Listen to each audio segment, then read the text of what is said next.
الحمد للہ وکفا والصلاة والسلام علی عباده الذین اصطفى خصوصا علی افضلهم وخاتم النبیین محمد الامین وعلی آلہ وصحبہ اجمعین اما بعد فقد قال اللہ تبارک وتعالی کما ورد فی اول سورة بنی اسرائیل اعوذ باللہ من الشیطان الرجیم بسم اللہ الرحمن الرحیم سبحان الذی اسرا بعبده لیلا من المسجد الحرام الى المسجد الاقصى الذی بارکنا حوله لنریہ من آیاتنا انہ هو السمیع البصیر وآتینا موسیٰ الکتاب وجعلناہ ہدی لبنی اسرائیل الا تتخذوا من دونی وکیلا ذریۃ من حملنا مع نوح انہ کان عبدا شکورا وقضینا الی بنی اسرائیل فی الکتاب لتفسدن فی الارض مرتین ولتعلن علوا کبیرا فَإِذَا جَاءَ وَعْدُ أُولَاهُمَا بَعَثْنَا عَلَيْكُمْ عِبَادًا لَنَا أُولِي بَأْسٍ شَدِيدٍ فَجَاسُوا خِلَالَ الدِّيَارِ وَكَانَ وَعْدًا مَفْعُولًا ثُمَّ رَدَدْنَا لَكُمُ الْكَرَّةَ عَلَيْهِمْ وَأَمْدَدْنَاكُمْ بِأَمْوَالٍ وَبَنِينَ وَجَعَلْنَاكُمْ أَكْثَرَ نَفِيرًا ان احسنتم احسنتم لانفسکم وان اسأتم فلها فاذا جاء وعد الاخرة ليسوءوا وجوهكم وليدخلوا المسجد كما دخلوه اول مرة وليتبروا ما علوا تتبيرا عسى ربكم ان يرحمكم وان عدتم عدنا وجعلنا جهنم للكافرين حصيرا ان هذا القرآن يهدي للتي هي اقوم ويبشر المؤمنين الذين يعملون الصالحات ان لهم اجرا كبيرا وان الذين لا يؤمنون بالآخرة اعتدنا لهم عذابا أليما وقال عز وجل كما ورد في آخر السورة وَلَقَدْ آتَيْنَا مُوسَى 9 آيَاتٍ بَيِّنَاتٍ فَاسْأَلْ بَنِي إِسْرَائِيلَ إِذْ جَاءَهُمْ فقال له فرعون إني لأظنك يا موسى مسحورا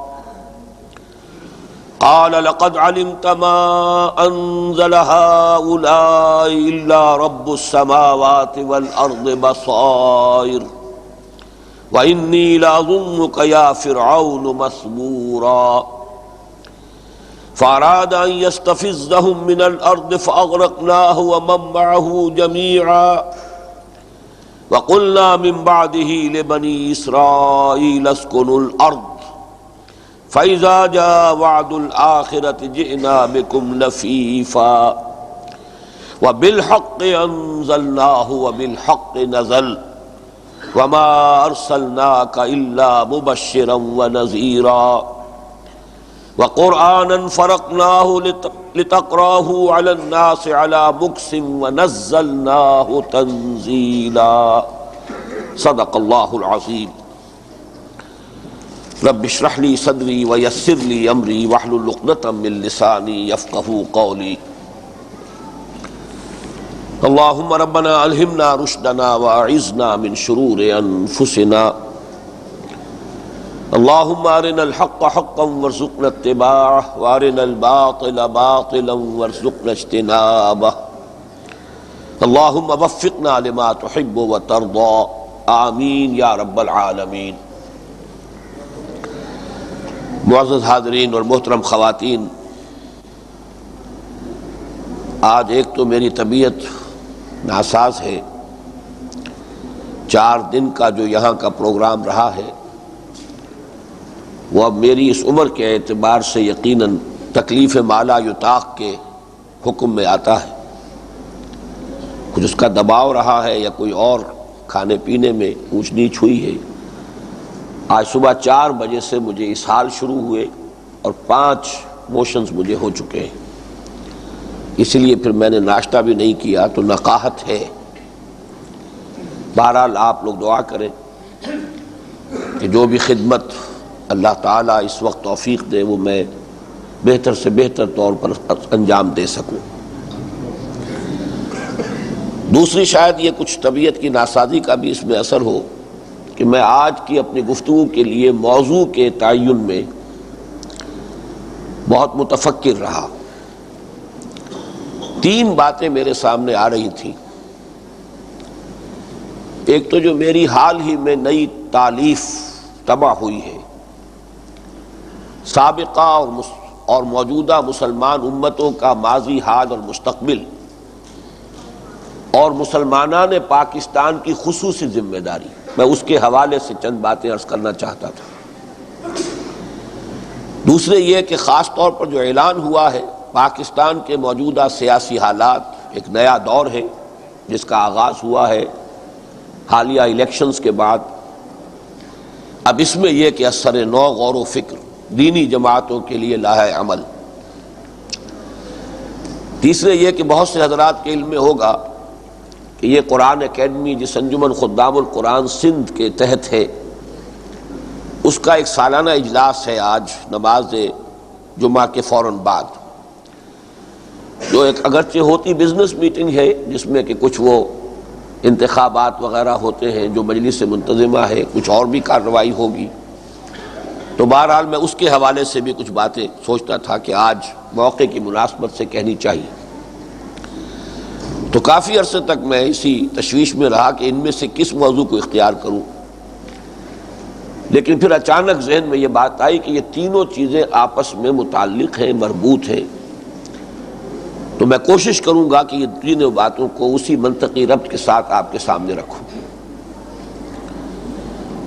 اس کے لیے میں نے سورہ بنی اسرائیل، جس کا دوسرا نام عالم عرب میں اسے عام طور پر دوسرے نام سے پہچانا جاتا ہے، سورۃ الاسراء، ہمارے ہاں اس کا نام سورہ بنی اسرائیل ہے. یہ ایسا معاملہ ہے کئی سورتوں کے نام ایک سے زائد ہیں. اس سورت کا پہلا رکوع میں نے مکمل پڑھا ہے اور آخری رکوع کا نصف اول، اور یہ اس اعتبار سے قرآن مجید کا اہم ترین مقام ہے کہ ہم سے پہلے جو امت مسلمہ تھی، سابقہ امت مسلمہ، اس کی تاریخ کے 4 ادوار کا تذکرہ بھی ان آیات میں ہے. نزول قرآن کے وقت اس کی تاریخ 2000 سال کی ہو چکی تھی. میں چونکہ ابھی ان آیات کے حوالے سے چند اشارات کروں گا، تفصیل سے درس دینا تو ظاہر بات ہے کہ اس وقت پیش نظر نہیں ہے. حضور صلی اللہ علیہ وسلم کی بعثت کے وقت اس کی عمر اس سابقہ امت مسلمہ کی 2000 برس ہو چکی تھی. اور اگرچہ وہ اللہ تعالیٰ کا جو عام قاعدہ اور قانون ہے اس کے مطابق تو اسے ہلاک ہو جانا چاہیے تھا، اس لیے کہ ان کی طرف اللہ تعالیٰ نے خاص طور پر حضرت عیسیٰ علیہ السلام کو مبعوث فرمایا. وَرَسُولًا إِلَىٰ بَنِي إِسْرَائِيل، تعین کے ساتھ یہ الفاظ سورہ آل عمران میں آئے.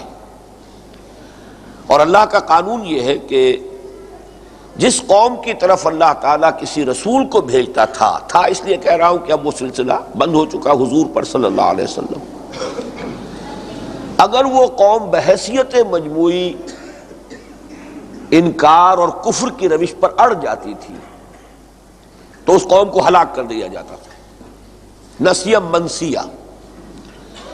چونکہ حضرت مسیح علیہ السلام کی بعثت ہوئی، نہ صرف یہ کہ یہ لوگ ایمان نہیں لائے، بمشکل کہتے ہیں کل 72 افراد تھے، جن میں سے 12 وہ تھے کہ جو ان کے قریبی ساتھی تھے جنہیں حواریین کے نام سے جانتے ہیں. ان میں سے بھی ایک بدبخت وہ تھا جس نے غداری کی اور مخبری کی اور حضرت مسیح علیہ السلام کو گرفتار کرایا. باقی پوری قوم جو ہے ان کے کفر پر، انکار پر، مخالفت پر، دشمنی پر ایسی اڑی کہ انہیں مرتد بھی قرار دیا، انہیں واجب القتل قرار دیا، حضرت مریم سلام علیہا کی شان میں گستاخی کی، حضرت عیسیٰ کو ولد الزنا قرار دیا، معاذ اللہ ثم معاذ اللہ. تو وہ قوم مستحق ہو چکی تھی کہ اسے نسیہ منسیہ کر دیا جائے، لیکن ایک خاص حکمت کے تحت اللہ تعالیٰ نے اسے تاحال باقی رکھا ہوا ہے. اب جو مستقبل ہے عالم انسانیت کا، اس کے حوالے سے سابقہ امت مسلمہ اور موجودہ امت مسلمہ کے بعض معاملات کا سمجھنا بہت ضروری ہے. اسی حوالے سے میں نے ان آیات کو آج منتخب کیا ہے ابتدائی گفتگو کے لیے. ان میں ایک بات آپ پہلے ہی نوٹ کر لیجئے کہ ویسے تو رسول بہت آئے ہیں، لیکن جہاں تک میں سمجھ پایا ہوں اور تاریخ کا جائزہ لے سکا ہوں، امتیں دو ہی ہوئی ہیں، ایک سابقہ امت مسلمہ، ایک یہ امت مسلمہ.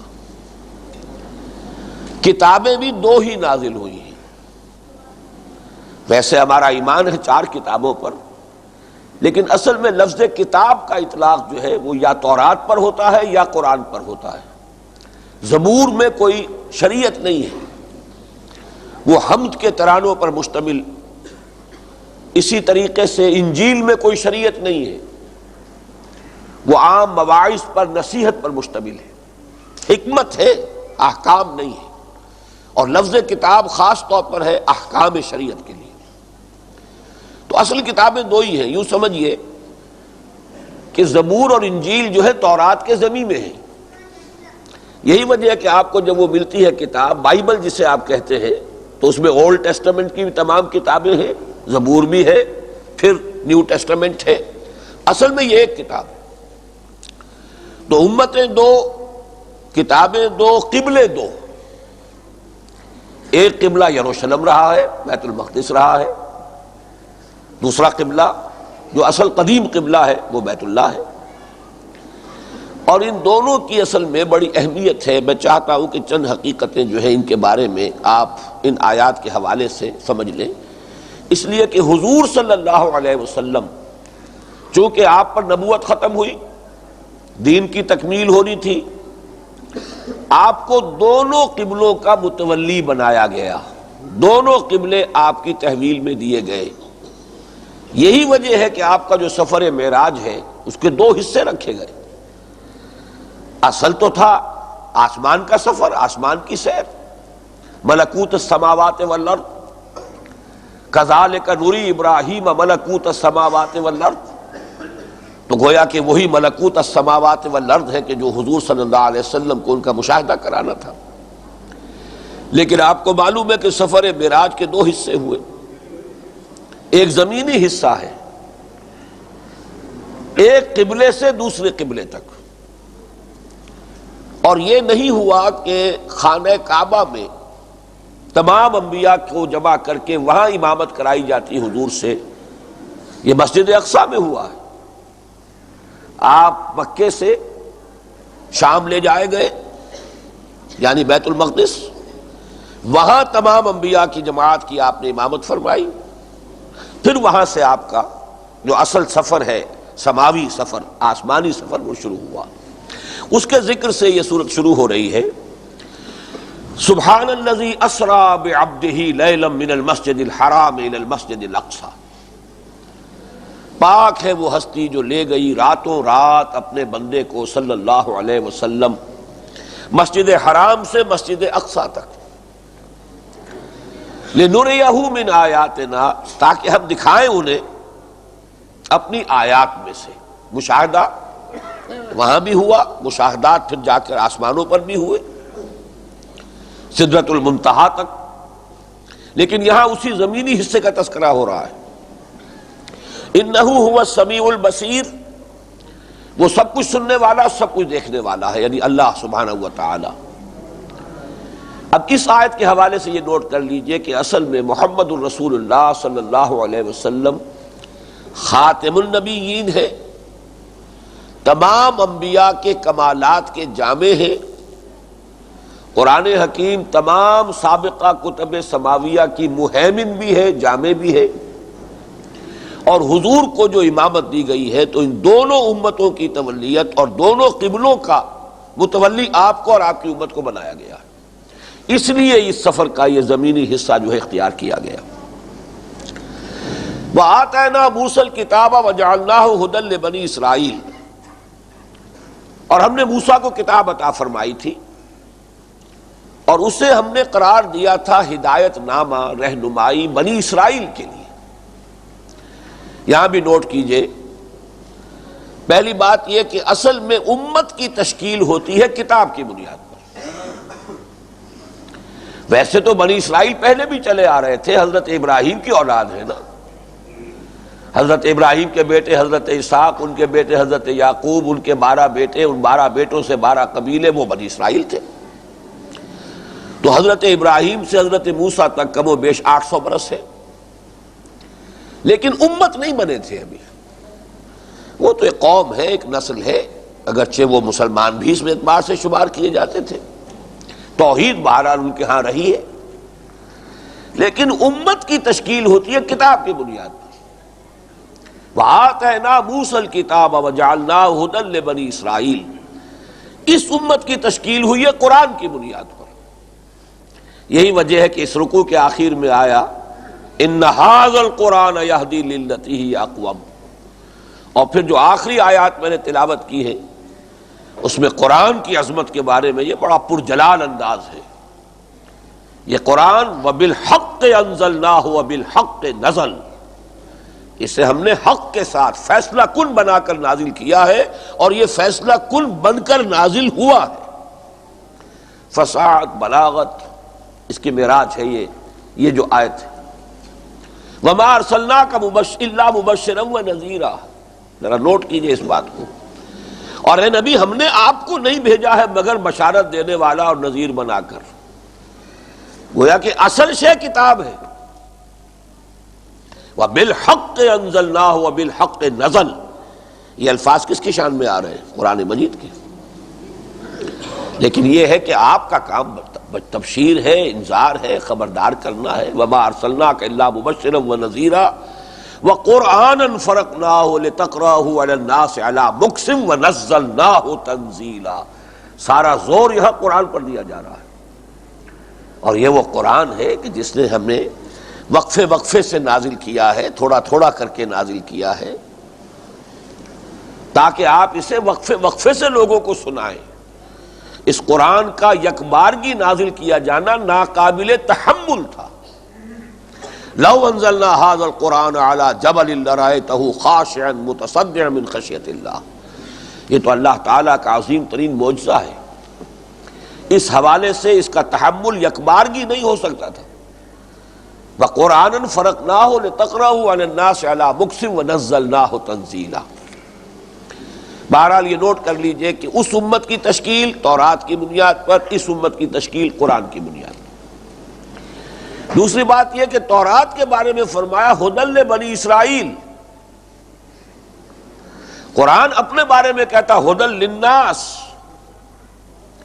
وہ صرف بنی اسرائیل کے لیے ہدایت نامہ اور رہنمائی بن کر آئی تورات، اور قرآن پوری نوع انسانی کے لیے ہدایت نامہ اور رہنمائی بن کر نازل ہوا۔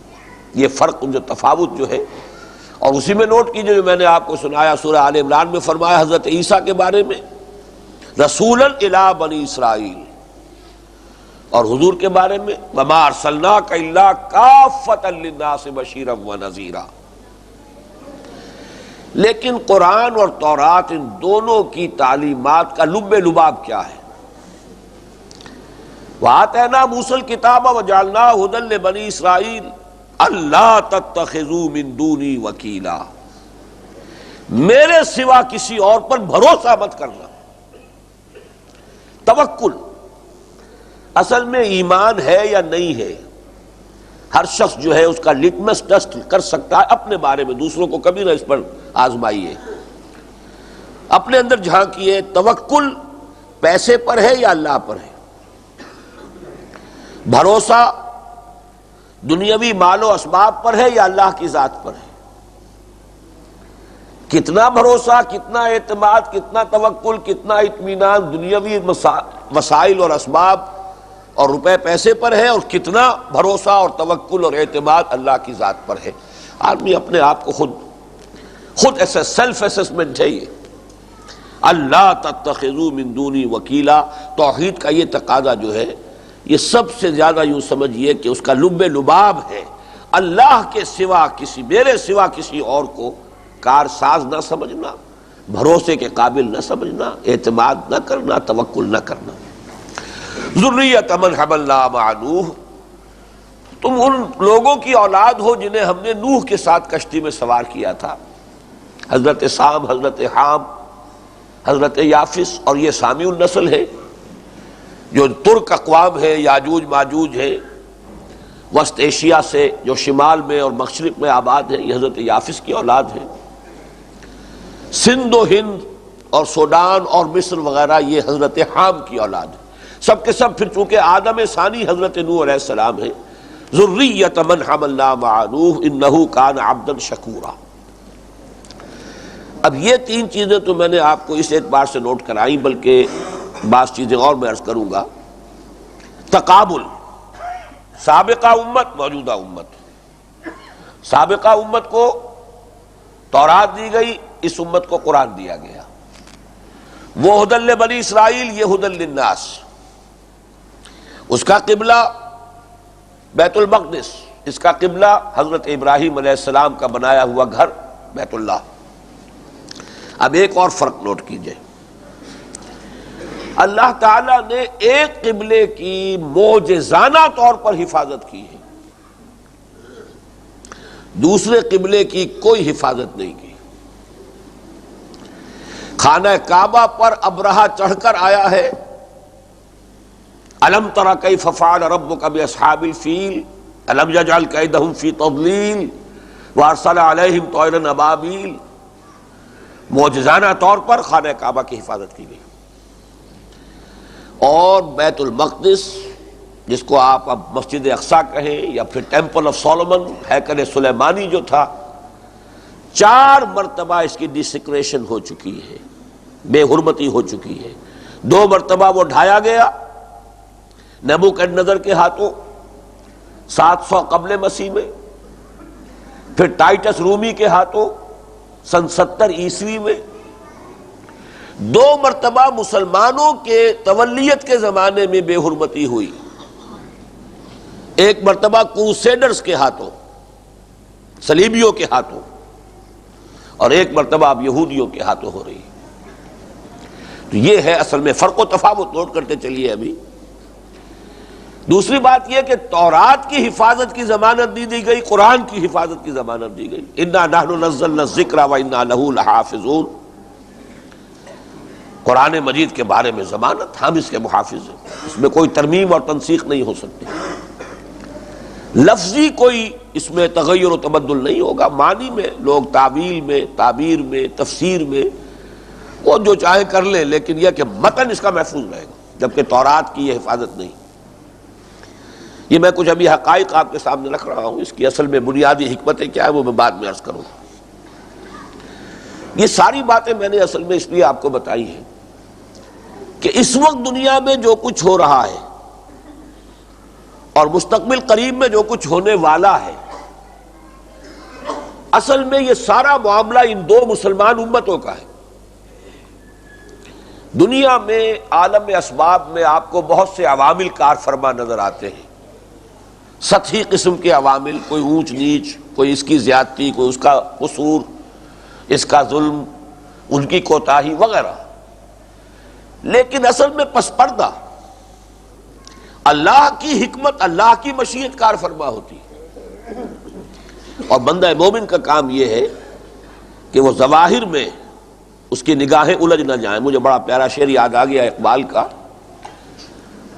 بال جبریل کی بالکل ابتدائی جو ان کی نظم ہے، گاہ میری نگاہ تیز چیر گئی دل وجود، گاہ الجھ کے رہ گئی میرے توہمات میں۔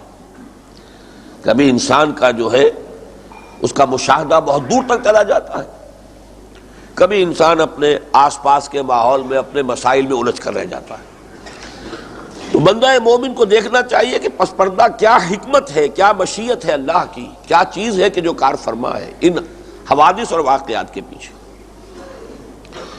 اس حوالے سے اصل میں ان دو امتوں کی تاریخ کا سمجھنا اور ان تاریخ کے حوالے سے یہ آگے سب کے حالات کا فہم حاصل کرنا کہ اب کیا ہونے والا ہے، یہ در حقیقت میری اس تالیف کا اصل موضوع ہے جو ابھی حال ہی میں چھپی ہے۔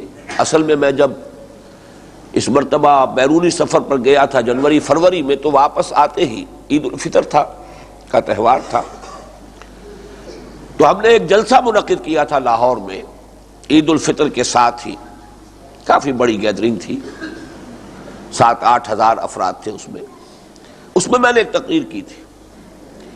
پھر نوائے وقت میں جو میرے کالم چھپ رہے تھے، میں نے ایک ایک چیز اس میں سے لے کر وقفے سے کچھ اور موضوعات بھی آ جاتے تھے، کرنٹ ٹاپکس، لیکن وقفے سے میں نے اسی تقریر کے مختلف جو حصے ہیں ان کو ضبط تحریر میں لا کر شائع کیا۔ اب وہ ایک کتاب کی صورت میں شائع ہو چکی ہے جس کا ٹائٹل وہی ہے، سابقہ اور موجودہ مسلمان امتیں، ان کا ماضی، حال اور مستقبل، اور مسلمانان پاکستان کی خصوصی ذمہ داری۔ اس حوالے سے ایک حدیث مبارک ہے جو میں نے یہاں تو کئی مرتبہ بیان کی ہے، اور واقعہ یہ ہے کہ حدیث نبوی کی عظمت کا جو گہرا انکشاف مجھ پر ہوا ہے، بعض احادیث خاص طور پر ایسی ہے کہ آدمی دنگ رہ جاتا ہے کہ کس طرح علم اور حکمت کے خزانوں کی کلید ہے وہ حدیثیں۔ اسی قسم کی ایک حدیث ہے یہ، جامع ترمذی میں روایت ہے حضرت عبداللہ ابن عمرو ابن العاص رضی اللہ تعالی عنہما سے، حضور نے فرمایا لَيَأْتِيَنَّ عَلَىٰ أُمَّتِي مَا أَتَىٰ عَلَىٰ بَنِي إِسْرَائِيلَ حَسْوَ النَّعْلِ بِالنَّعْلِ، میری امت پر بھی وہ سارے حالات وارد ہوں گے جو بنی اسرائیل پر ہو چکے ہیں۔ اور تشبیہ جو ہے انتہائی بلاغت اور فصاحت، جیسے ایک جوڑے کی دو جوتیاں ایک دوسرے سے مشابہ ہوتی ہیں، فصاحت اور بلاغت کی حد ہے۔ کئی مرتبہ میں نے واضح کیا ہے کہ جوتیوں کو جب جوڑا رکھا ہوا ہو زمین پر تو آپ دیکھیں گے اوپر سے تو فرق نظر آئے گا، پنجے کے حساب سے رخ جو ہے مختلف، ان کے تلوے جوڑ دیجئے تو سرے منہ فرق نہیں، جس کو کبھی ہم جیومیٹری میں پڑھا کرتے تھے ٹرائنگلز آر کانگروئنٹ، ہر چیز پوری طرح منطبق ہو رہی۔ یہی معاملہ ہے سابقہ امت مسلمہ کی تاریخ اور موجودہ امت مسلمہ کی تاریخ۔ واقعہ یہ کہ اس حدیث کے بعد جب میں نے جائزہ لیا اور جس درجے انکشاف ہوا ہے مجھ پر مشابہت کا، حد درجے مشابہت ہے، اور اس پر بھی غور کیجئے کہ قرآن نے یہاں پر 4 ادوار بیان کیے ان آیات میں، چند آیتیں ہیں یہ، پہلے رکوع کی 10 آیتوں میں سے 3 شروع کی تمہیدی ہے اور 3 آخر میں آ رہی ہے، وہ بھی سابقہ کی بجائے موجودہ امت مسلمہ سے زیادہ متعلق، درمیان میں 4 آیتیں ہیں کل، اور 4 آیتیں آخری رکوع کی ہے، اول و آخر کے اندر بڑا گہرا ربط ہے۔ اب میں لفظ بلفظ ان کی تشریح نہیں کروں گا، لیکن جان لیجئے کہ بنی اسرائیل کے تاریخ کے 4 ادوار کا ذکر ہے۔ تاریخ شروع کب ہوئی؟ جب تورات دی گئی، یہ 1300 یا 1400 قبل مسیح کا واقعہ ہے، جب حضرت موسیٰ علیہ السلام کے ساتھ بنی اسرائیل مصر سے نکلے ہیں، پھر صحرائے سینا میں جب تھے تو حضرت موسیٰ علیہ السلام کو طلب کیا گیا کوہ طور پر، وہاں تورات دی گئی، وہاں سے ان کی بحیثیت امت مسلمہ تاریخ شروع ہوئی۔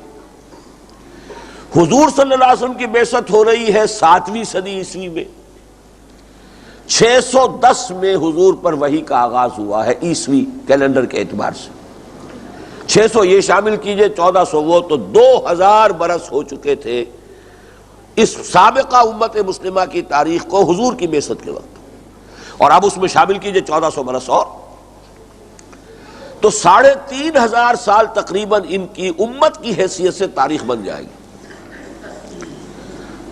تو اب یہاں نوٹ کیجئے ان کے 4 انوار کا ذکر یہاں ہے کہ 2 مرتبہ تمہیں عروج حاصل ہوگا،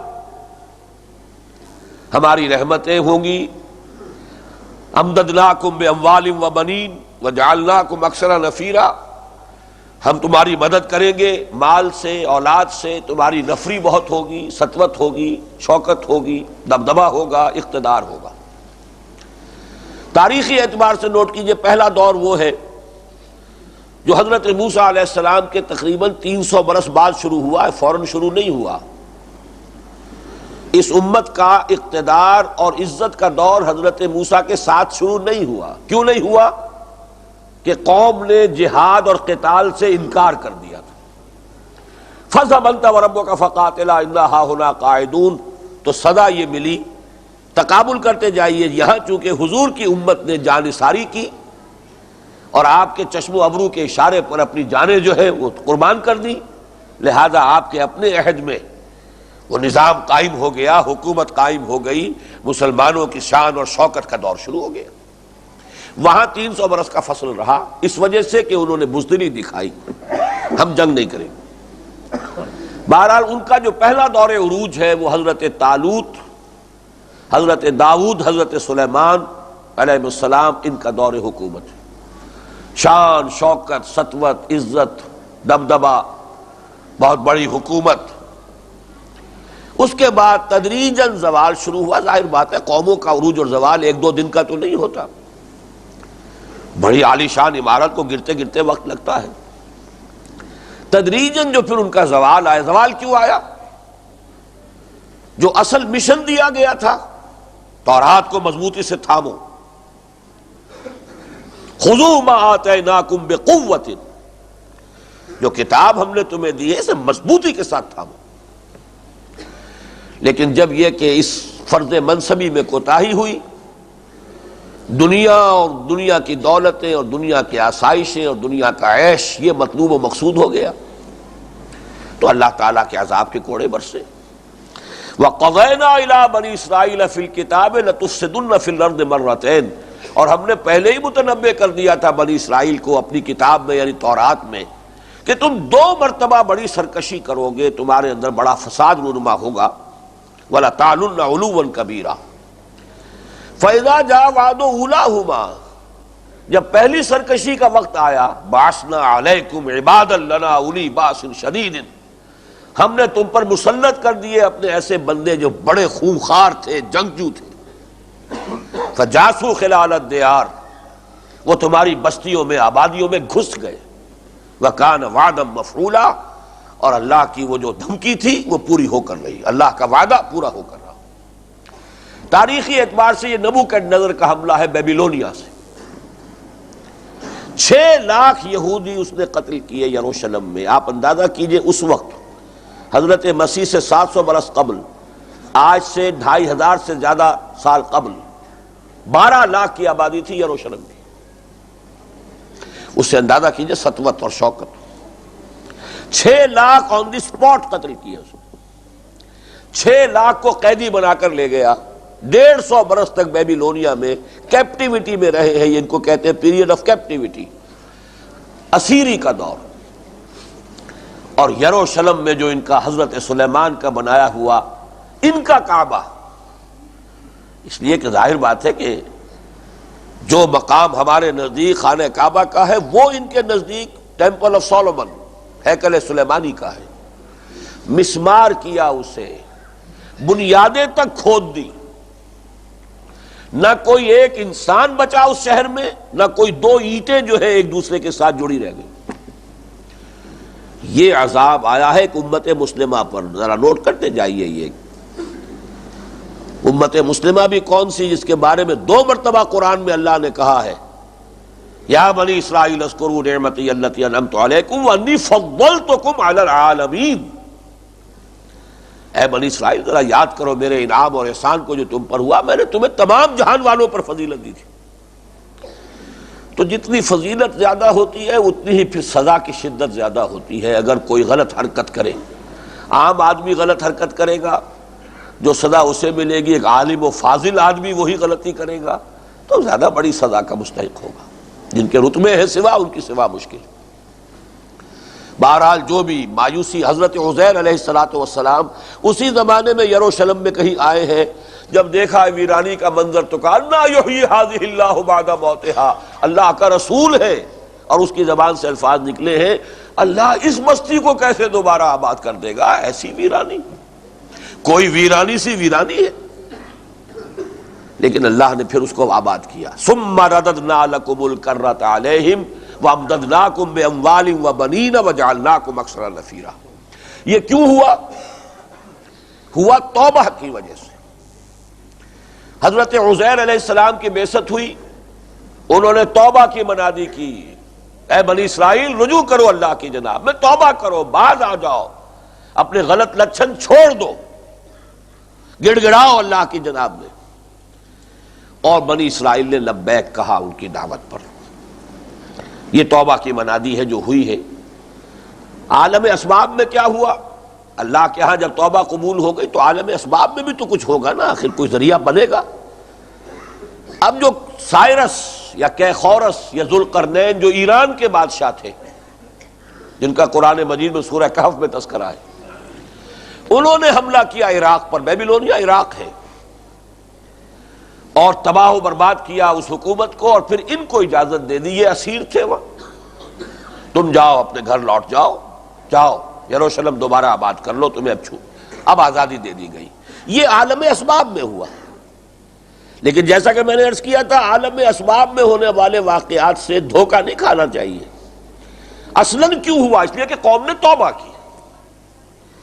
عالم اسباب میں اس کا سبب یہ بن گیا، وہ تو اللہ تعالیٰ کی حکمت کے تحت ہے، اللہ کی مشیت کے تحت ہے.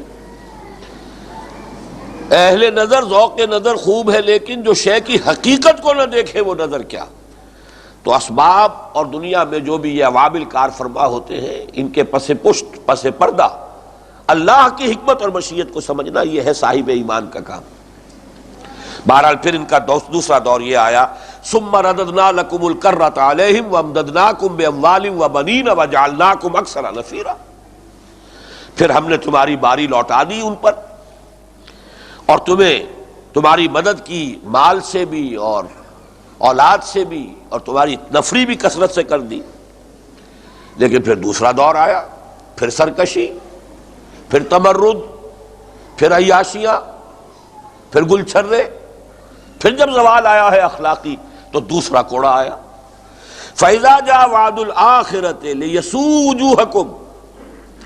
جب دوسرے وعدے کا وقت آیا تو پھر ہم نے بَعَثْنَا عَلَيْكُمْ عِبَادًا لَنَا أُولِي بَأْسٍ شَدِيدٍ، یہ گویا کہ یہاں محذوف مانے جائیں گے. پھر ہم نے اپنے کچھ بندے تم پر مسلط کر دیے،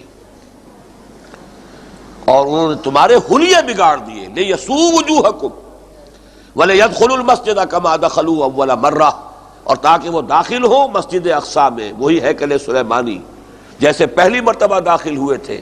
جیسے نیبوکڈنیزر نے، بیبیلونینز نے اس ہیکل کو مسمار کر دیا تھا، پھر بعد میں اس کی تعمیر ہوئی. جب دوسرا دور آیا ان کا مکابی سلطنت، اور توبہ کے بعد پھر جو عروج ہوا دوبارہ بنا لیا. پھر اب دوبارہ جو ہے رومیوں کے ہاتھوں جو ہے یہ ہیکل سلیمانی مسمار ہوا ہے، اور یہ 70 عیسوی میں ہوا. اس تاریخ کو اچھی طرح نوٹ کیجیے. وہ دن اور آج کا دن ہیکل سلیمانی مسمار پڑا ہوا ہے. صرف اس کی ایک طرف کی کوئی بنیاد ہے جو دیوار کی شکل میں باقی ہے، اس کا نام ویلنگ وال ہے، جو اخبارات میں آپ پڑھتے ہوں گے. یہودی وہاں جاتے ہیں رو پیٹ کر، اور اپنا جو بھی ہے ماتم کر کے آ جاتے ہیں. اس کا بڑا تعلق ہے اب جو آنے والے واقعات ہیں ان کے حوالے سے. اس کو یہاں پر تاریخی طور پر اپنے ذہن میں ٹانکتے چلیے. اب اس کے بعد وہ وقت آیا، فَإِذَا جَاءَ وَعْدُ الْآخِرَةِ لِيَسُوءُ وُجُوهَكُمْ وَلِيَدْخُلُوا الْمَسْجِدَ كَمَا دَخَلُوهُ أَوَّلَ مَرَّةٍ وَلِيُتَبِّرُوا مَا عَلَوْا تَتْبِيرًا. دوبارہ ہر شے جس پر انہیں اختیار حاصل ہوا اس کو تباہ و برباد کر کے رکھ دیا. اب ہے وہ آخری باتیں. اب ان سے یہ بات کہی جا رہی ہے حضور کی بعثت کے وقت. عَسَىٰ رَبُّكُمْ أَن يَرْحَمَكُمْ، تمہارا رب اب بھی تم پر رحمت فرمانے کے لیے تیار ہے. اگرچہ تم آخری سزا کے مستحق ہو چکے تھے، ہمارے بندے عیسیٰ کو مرتد قرار دے کر سولی پر چڑھا کر، تم نے تو اپنے طور پر چڑھائی دیا نا. جو اللہ نے کیا جو کیا وہ اللہ تعالیٰ انہیں زندہ آسمان پر لے گیا، یہ اللہ کا فعل ہے. تم نے تو چڑھا دیا نا اپنے بس پڑتے، تو تم آخری عذاب کے مستحق ہو چکے تھے. لیکن میں نے کہیں اپنی تحریر میں لفظ استعمال کیا، اسی کتاب میں ہے، ایک لیو فار اپیل بھی ہوتی ہے یا مرسی اپیل ہوتی ہے، کہ سپریم کورٹ تک بھی ساری اپیل جو ہے وہ رد ہو گئی اور وہ پھانسی کی سزا برقرار ہے. پھر صدر مملکت کو پھر ایک اختیار کہ وہ چاہے تو رحم کی اپیل منظور کر لے. انہیں ایک موقع دیا گیا ہے کہ اب اگر تم محمد کے دامن میں آ جاؤ صلی اللہ علیہ وسلم تو اب بھی ہم تم پر رحمت فرمانے کے لیے تیار ہیں. عسیٰ ربکم ان یرحمکم وان عدتم عدنا، تمہارا رب تم پر اب بھی رحمت فرمانے کے لیے تیار ہے، لیکن اگر تم نے اعادہ کیا اپنے سابقہ طرز عمل کا تو ہم بھی اعادہ کریں گے اپنی سابقہ سزاؤں کا. پھر اسی طرح کے کوڑے تم پر برسیں گے. اس کے بعد وہ ہے آیت ان ھذا القرآن یہدی للتی ہی اقوم. دیکھیے نوٹ کیجئے خاص طور پر یہاں نمایاں کیا جا رہا ہے قرآن کو. حضور کی شخصیت کو اتنا نمایاں نہیں کیا ہے جتنا قرآن کو کیا ہے. مراد تو یہ کہ محمد پر ایمان لے آؤ، دامن رحمت محمدی میں آ جاؤ، اس کے سائے میں آ جاؤ.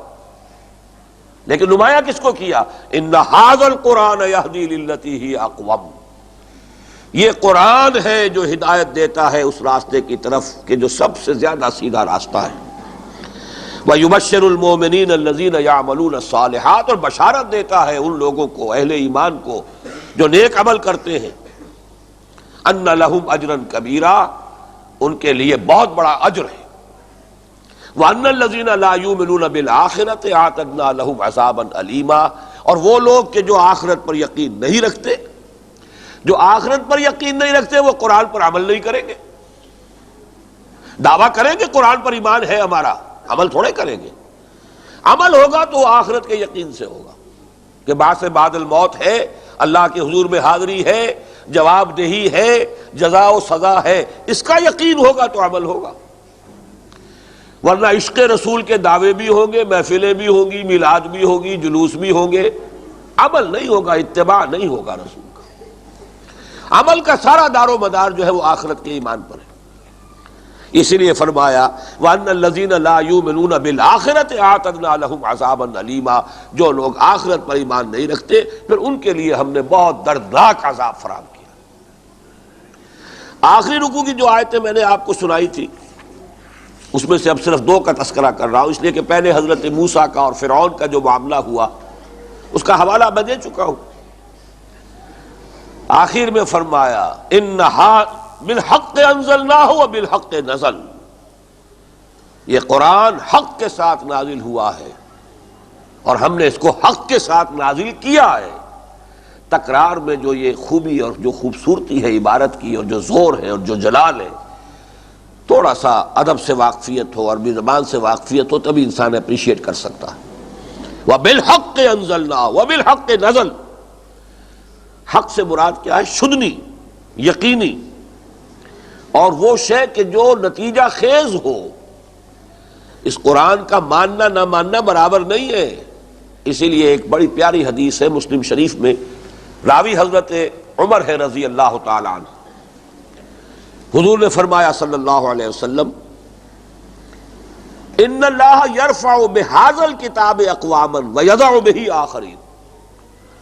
اب آئندہ تو اللہ تعالیٰ اسی قرآن کے ذریعے سے قوموں کو اٹھائے گا، بام عروج پر پہنچائے گا، اور اسی کو چھوڑنے کے باعث، اسی کو پیٹھ دکھانے کے باعث ذلیل و خوار کر دے گا.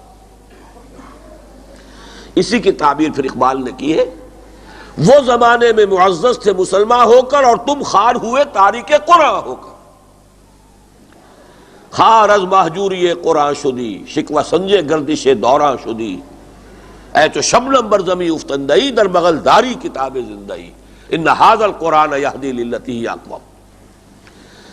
بہرحال اب ان آیات کا تو ترجمہ ہو گیا. اب میں چاہتا ہوں کہ ذرا سا آپ اس حدیث کی روشنی میں ذرا دیکھیے. اس امت کی تاریخ میں بھی 4 ادوار آ چکے ہیں. پہلا دور عروج کا، فرق یہ ہے کہ ہمارا عروج کا دور حضور کے زمانے ہی سے شروع ہو گیا. وجہ میں بیان کر چکا ہوں. آپ کے صحابہ نے جس طرح کی جانفشانی، سرفروشی، قربانیاں، یہ الفاظ جو ہے اس کو محاورہ یا استعارہ کہتے ہیں، لیکن میرے نزدیک یہ واقعہ ہے کہ چشم و ابرو کے اشارے پر انہوں نے اپنی جانیں قربان کی. غزوہ بدر سے پہلے جو بعض صحابہ نے الفاظ استعمال کیے تھے کوئی مبالغہ نہیں ہے کہ نبی آپ حکم دیجئے، اگر آپ ہمیں حکم دیں گے ہم اپنی سواریاں سمندر میں ڈال دیں گے، آپ کا حکم ہوگا برق الغماد تک جا پہنچیں گے، یمن کا شہر ہے وہاں تک جا پہنچیں، حکم تو دیجئے۔ اور کیا عجب کہ اللہ تعالیٰ آپ کو ہمارے ذریعے آنکھوں کی ٹھنڈک عطا فرمائے، اور ہمیں قیاس نہ کیجئے موسیٰ کی ساتھیوں پر، یہ حضرت مقداد کے الفاظ تھے جنہوں نے کہہ دیا تھا فَاذْهَبْ أَنْتَ وَرَبُّكَ فَقَاتِلَا إِنَّا هَاهُنَا قَاعِدُونَ، ہم تو لبیک کہیں گے، جو آپ حکم دیں گے سر تسلیم خم ہوگا۔ پہلا دور شروع ہو گیا حضور کے زمانے ہی سے، اس میں خلافت راشدہ کا دور تو مختصر ہے، لیکن مسلمان بحیثیت امت ان کا عروج چلا ہے کم سے کم 300 برس۔ دور بنو امیہ فتوحات کا دور، دور بنو عباس کا نصف اول، وہی دبدبا، شان، شوکت، عزت، علم تھا تو یہاں تھا، روشنی تھی تو یہاں تھی۔ اس کے بعد پھر ہمارا دوسرا دور زوال کا آیا، جب بغداد کے وہ 1001 نائٹس، بغداد کی عریبین نائٹس کتابیں، پھر جب وہ عیش میں تجھ کو بتاتا ہوں تقدیر امم کیا ہے، شمشیر و ثنا اول، طاؤس و رباب آخر، پھر جو حشر ہوا ہے، پہلی پٹائی ہوئی صلیبیوں کے ہاتھوں، 1,20,000 مسلمان ایک دن میں قتل ہوا ہے یروشلم میں، اور پھر جو اصل سیلاب آیا ہے، جیسے نبوکدنضر مشرق سے آیا تھا اسی طریقے سے مشرق سے آیا ہے تاتاری طوفان، کروڑوں مسلمان قتل ہوئے۔ آخری خلیفہ بنو عباس کا محل میں سے گھسیٹ کر لا کر سڑک پر ڈال کر اور اس کو ایک کھال میں لپیٹ کر اور گھوڑوں کے سموں تلے کچل دیا گیا۔ آسمارا حق بود گر خون بے بارت بر زمیں، بر زوال ملک مستعصم امیر المومنین، انتہا تھی، تباہی، بربادی، وہی ویرانی جو کبھی ہوئی تھی یروشلم کی، وہی ویرانی۔ مسجد اقصی کی بے حرمتی ہو گئی صلیبیوں کے ہاتھوں، مسلمان کروڑوں کی تعداد میں قتل ہو گئے صلیبیوں کے ہاتھوں اور پھر تاتاریوں کے ہاتھوں۔ بغداد کی تباہی ہو گئی تاتاریوں کے ہاتھوں۔ ہاں، خانہ کعبہ بچا رہا، میں عرض کر چکا ہوں کو خاص حکمت ہے اللہ کی، اپنے اس گھر کو بچایا اس نے۔ اسی لیے جو پولیٹیکل جو سینٹر تھا عالم اسلام کا، اس کو اللہ نے منتقل کروا دیا۔ دمشق ہو، پہلے کوفہ، حضرت علی کوفہ تشریف لے گئے، پھر وہ بنو امیہ کے دور میں دمشق ہو گیا، پھر بنو عباس کے دور میں بغداد ہو گیا، تو ساری تباہی وہاں آئی ہے۔ خانہ کعبہ کو اللہ نے بچایا، جیسے کہ اس سے پہلے ابرہہ کے ہاتھوں بچایا تھا۔ پھر ہمارا دوسرا عروج شروع ہوا، اور یہ عروج شروع ہوا ترکوں کے ہاتھوں۔ عرب اس وقت سے معزول کیے جا چکے ہیں امت مسلمہ کی قیادت سے، اس کو نقطے کو نوٹ کرتے جائیے تاریخی اعتبار سے۔ سابقہ امت جو تھی وہ ایک نسل کی امت تھی، لہذا ان کے ہاں دوبارہ جو ہوا ریوائیول وہ اسی امت میں ہوا، اسی نسل میں ہوا۔ یہاں کوئی ضرورت نہیں، یہ تو ملٹی نیشنل امت ہے محمد رسول اللہ صلی اللہ علیہ وسلم کی، لہذا اب جو ہے یہاں پر دوسرا عروج آیا وہ ترکوں کے زیر قیادت آیا ہے۔ آیا فتنہ تاتار کے افسانے سے، پاسباں مل گئے کعبے کو صنم خانے سے۔ پھر زوال آیا، ان پر زوال آیا تھا یونانیوں کے ہاتھوں، رومیوں کے ہاتھوں، یورپی اقوام کے ہاتھوں۔ ٹائٹس رومن تھا جس نے کہ ہیکل سلیمانی کو سن 70 میں مسمار کیا ہے۔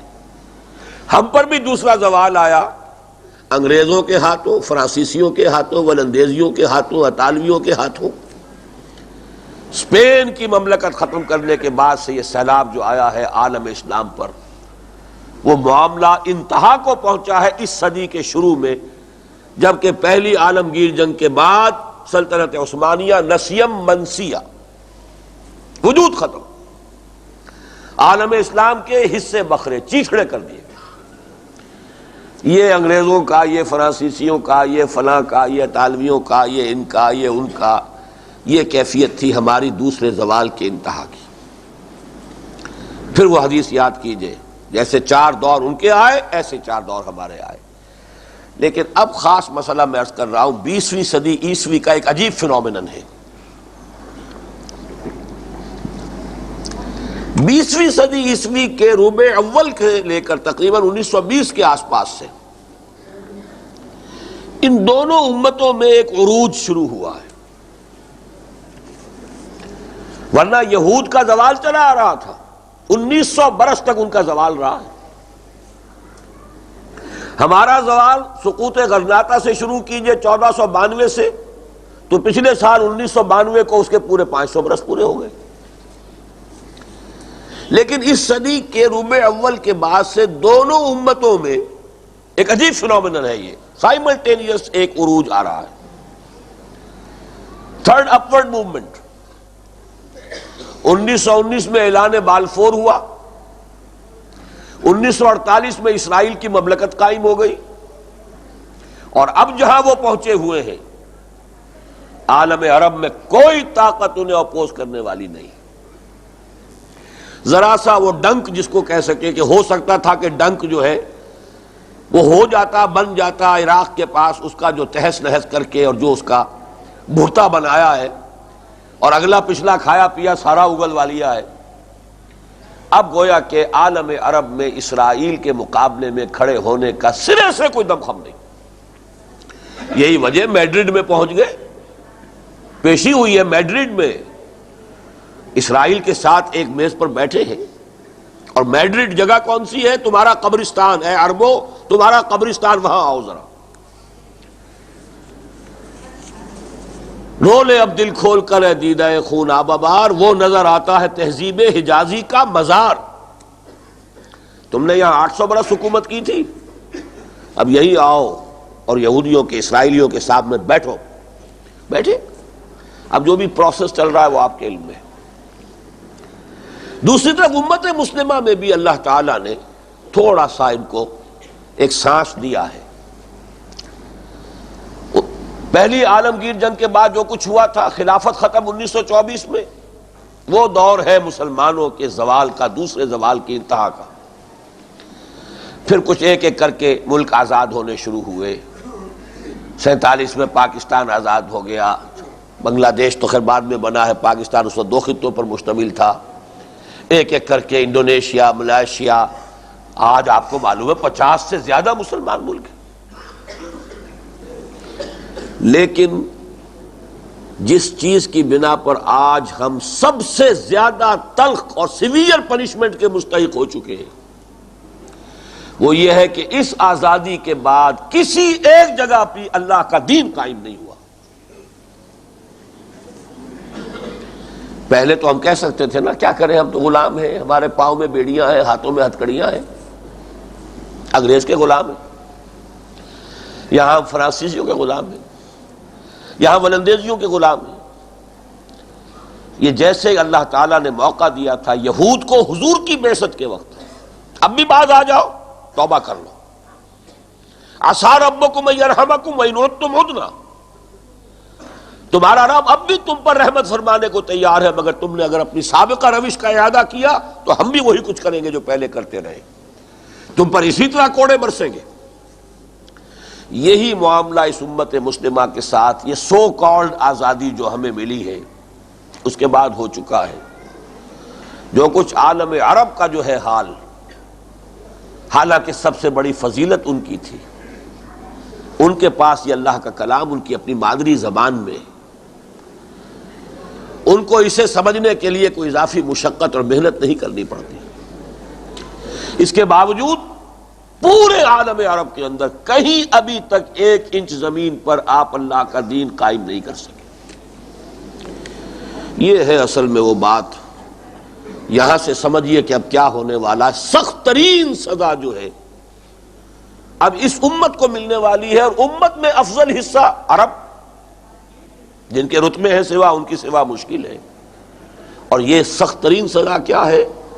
یہودیوں کے ہاتھوں پٹائی، الملحمۃ العظمی، عظیم ترین جنگ جو ہے تاریخ انسانی کی، جس کی خبر دی گئی ہے احادیث کے اندر، الملحمۃ العظمی،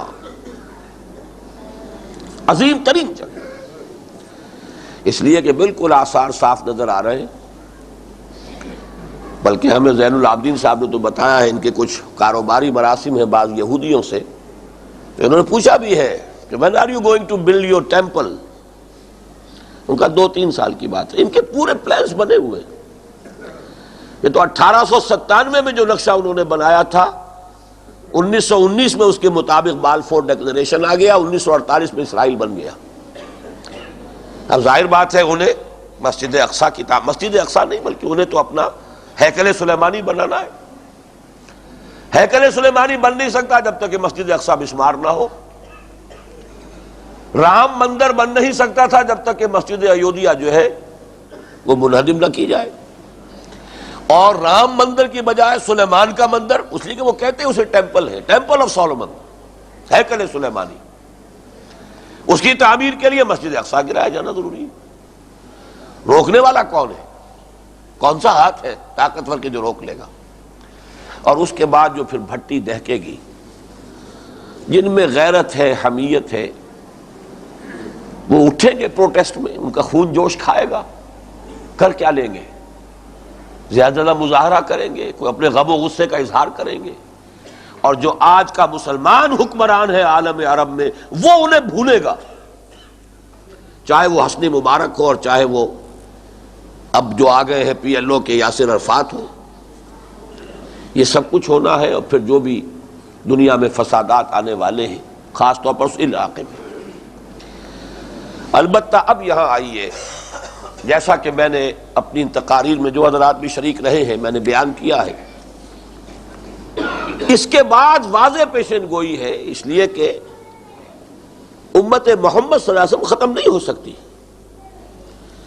اس میں قومیتیں تو بدل سکتی ہے کہ پہلے عرب آئے، پھر ترک آئے، پھر ہو سکتا ہے کوئی اور آ جائے، ہوگی وہی امت محمد صلی اللہ علیہ وسلم۔ اس لیے میں نے لفظ استعمال کیا تھا جو بہت معروف ہے، ملٹی نیشنل بزنس فرمز جو ہے دنیا میں وہ بہت مشہور ہیں، اب تو بلکہ انہی کا توتی بول رہا ہے۔ تو ملٹی نیشنل امت ایک ہی ہے، اور وہ امت محمد ہے صلی اللہ علیہ وسلم۔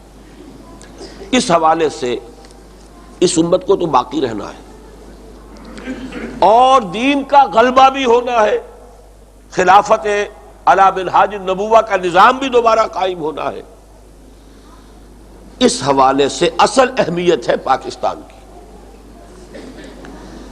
یہ جو میرا آج کی گفتگو کا جو عنوان دیا گیا، اور میری اس کتاب کا بھی آخری حصہ اسی سے بحث کرتا ہے، مسلمانوں نے پاکستان کی خصوصی ذمہ داری۔ 400 برس سے مجددین امت اللہ تعالیٰ نے اس علاقے میں بھیجے، پورا عالم اسلام، تمام مسلمان ممالک آزاد ہوئے، کہیں اسلام کا نعرہ نہیں لگا سوائے پاکستان کے لیے کہ پاکستان کا مطلب کیا؟ لا الہ الا اللہ۔ باقی ممالک نے اپنی لسانی یا نسلی عصبیتوں کی بنیاد پر، قومیتوں کی بنیاد پر آزادی کی تحریکیں چلائیں، یہاں مسلم قومیت کی بنیاد پر تحریک چلی، اور مسلم قومیت کے بطن سے پاکستان کی ولادت ہوئی۔ پھر یہ کہ سن 49 میں قیام کے فوراً بعد قرارداد مقاصد، اللہ کی حاکمیت کا اقرار و اعلان، یہ بھی اس ملک میں ہوا، اس خطے میں ہوا، آپ کے شہر میں ہوا۔ یہ ہے کچھ شواہد، کچھ اشارات ہیں، پوائنٹرز ہیں، لیکن واقعہ یہ ہے کہ اب بھی اگر ہم نے بھی وہی روش جاری رکھی، میں نے عرض کیا تھا اپنی تقریر میں، وہی 3 باتیں یہاں کہہ رہا ہوں، اب اسی خطے سے ہوگا اسلام کا احیاء، اور یہیں سے اس کا پھر آگے جو ہے گلوبل لیول پر اس کی ایکسٹینشن ہوگی۔ ایک یہ خطہ ہمارا ملک پاکستان، اور دوسرا خطہ اس کے ملحق افغانستان۔ کب ہوگی یہ میں نہیں معلوم، ہمیں نہیں معلوم، ہوگا یہاں سے، اور in one of the 3 ways۔ یہ ہے اصل میں بات جو میں سمجھانا چاہتا ہوں۔ ایک بہترین شکل ہے، ایک بدترین شکل ہے، ایک درمیانی شکل ہے۔ بدترین شکل کیا ہے؟ تاتاریوں کی تاریخ دہرائی جائے، ان کے ہاتھوں کروڑوں مسلمان قتل ہوا، پھر وہ اسلام لے آئے، اور ان کے ہاتھ میں اللہ نے اپنے دین کا جھنڈا تھما دیا۔ بدترین شکل یہ ہو سکتی ہے کہ ہمیں شدید ترین کوئی شکست بھارت کے ہاتھوں دلوائی جائے۔ اس کی طاقت، امریکہ کی اس کے ساتھ پشت پناہی کا معاملہ سب سامنے آ رہی ہے بات۔ جو کچھ کشمیر میں ہو رہا ہے، اس کے باوجود پوری دنیا خاموش، یا اگر پروگرام بھی ہے تو یہ ہے کہ کشمیر کو آزاد کر کے اور امریکہ اپنا اڈا اسے بنائے۔ یہ پوائنٹرز ہے، جو دباؤ ہے، نیوکلیئر پروگرام۔ اب تو سب نے مان لیا 90 سے منجمد ہے، ایک دوسرے پر سیاستدان الزام ڈالتے رہیں گے، تم نے کیا، وہ کہیں گے نہیں تم نے کیا، ہمیں تو جیسا ملا تھا ویسے رکھا ہے، وہ کہیں گے ہمیں جیسا ملا تھا، لیکن یہ کہ اب یہ کلیئر ہے کہ منجمد ہے، روک تو دیا۔ اور یہ بات بھی کہی گئی ہے، صحیح کہی گئی ہے کہ منجمد کے معنی ہی رول بیک کے ہیں۔ ایک بیان دیا تھا قاضی حسین احمد صاحب نے، مجھے نہیں معلوم اس کی سورس کیا تھی، لیکن اگر وہ صحیح ہے تو گویا کہ ہم اپنے ہاتھوں خودکشی کر چکے، اس لیے کہ ان کا کہنا یہ ہے کہ جو بھی ہماری یہ نیوکلیئر انسٹالیشنز ہیں ان کے انسپیکشن کی امریکہ کو اجازت دے دی گئی ہے۔ اب ان کی سورسز ہو سکتی ہے، مجھے نہیں معلوم ان کی سورس کیا، بیان دیا انہوں نے، اخبار میں چھپا ہے۔ اگر یہ صحیح ہے تو گویا کہ ہم رول بیک کر چکے، ہم نے ہتھیار ڈال دیے، امریکہ کا پورا دباؤ قبول کر لیا، اور پاکستان کے اس وقت کے مخصوص حالات میں یہ خودکشی ہے، بھارت کے رحم و کرم پر اپنے آپ کو ڈال دینے کے مترادف۔ اس لیے کہ کنونشنل وارفیئر، جو باقی جو قوتوں کے پیمانے ہو سکتے ہیں ان کے اعتبار سے بھارت کا معاملہ، پاکستان کا معاملہ، اب وہ بہت فرق، تفاوت عظیم واقع ہو چکا ہے۔ نیوی ہماری تقریباً نہ ہونے کے برابر ہے، ایئر فورس کو انہوں نے پیرالائز کیا ہوا ہے کہ اس میں ہمارے وہ فاضل پرزے ہی نہیں دیتے۔ کیا کریں گے؟ وہ تو یہ کہ چاہے وہ F-16 ہو، چاہے کوئی F-20 ہو، کوئی بھی ہو، ارب ہاں ارب روپے کی چیز ہوگی، چند $100 کا پرزہ نہیں ہوگا تو جنک ہے، وہ اسے کہیں جا کر کباڑیوں کے ہاتھوں فروخت کر دی، اڑ تو نہیں سکتا نا، اور جو ہوائی جہاز اڑ نہ سکتا وہ کیا ہے، وہ تو پھر کباڑ کھانے کے لیے۔ ایک ہی ڈیٹرنٹ جس کے ہم قریب پہنچ چکے تھے، یہ شاید بنا بھی لیا ہے، مختلف باتیں آتی رہی ہیں، میرے تو اتنے وسائل نہیں ہیں کہ میں کہہ سکوں کہ پوزیشن کیا ہے، لیکن اگر امریکہ کے سامنے گھٹنے ٹیک دیے گئے تو گویا کہ ہم نے اپنے آپ کو اس کے رحم کرم پر ڈال دیا اور امریکہ کا پورا دباؤ قبول کر لیا۔ تو ہو سکتا ہے کہ ذرا سی بھی ہماری کوئی نازک مزاج شاہ، وہ تو کسی چیز کو برداشت نہیں کرتا، ہماری کسی معمولی سی بات پر، اور بھیڑیا جو ہے وہ تو بھیڑ کے بچے کو یہ کہہ کر بھی کہہ سکتا ہے کہ پانی چاہے میری طرف سے تمہاری طرف جا رہا ہے لیکن تم میرا پانی گندلا کر رہے ہو، کوئی بھی بہانہ۔ ہو سکتا ہے کہ ہم پر وہ عذاب آخری شکل میں تاتاریوں والا آئے، لیکن میں یقین سے کہہ سکتا ہوں کہ پھر اللہ تعالیٰ ان کو، بھارتیوں کو توفیق دے گا اسلام لانے کی، اور پھر یہیں سے اسلام کا آغاز ہوگا۔ یہ گویا کہ ہمارے اعتبار سے بدترین صورت ہے۔ بہترین کیا ہے؟ اللہ تعالیٰ ہمیں ابھی توبہ کی توفیق دے دے، عذاب سے پہلے دے دے۔ اس کی بھی مثال تاریخ میں حضرت یونس علیہ السلام کی قوم، عذاب الہی کا فیصلہ صادر ہو چکا، آثار شروع ہو چکے، پوری قوم نکل آئی ہے اپنی آبادیوں سے باہر آ کر کھلے میدان میں توبہ کی ہے، رجوع کیا ہے، گڑ گڑائے ہیں، آیا ہوا عذاب ٹل گیا۔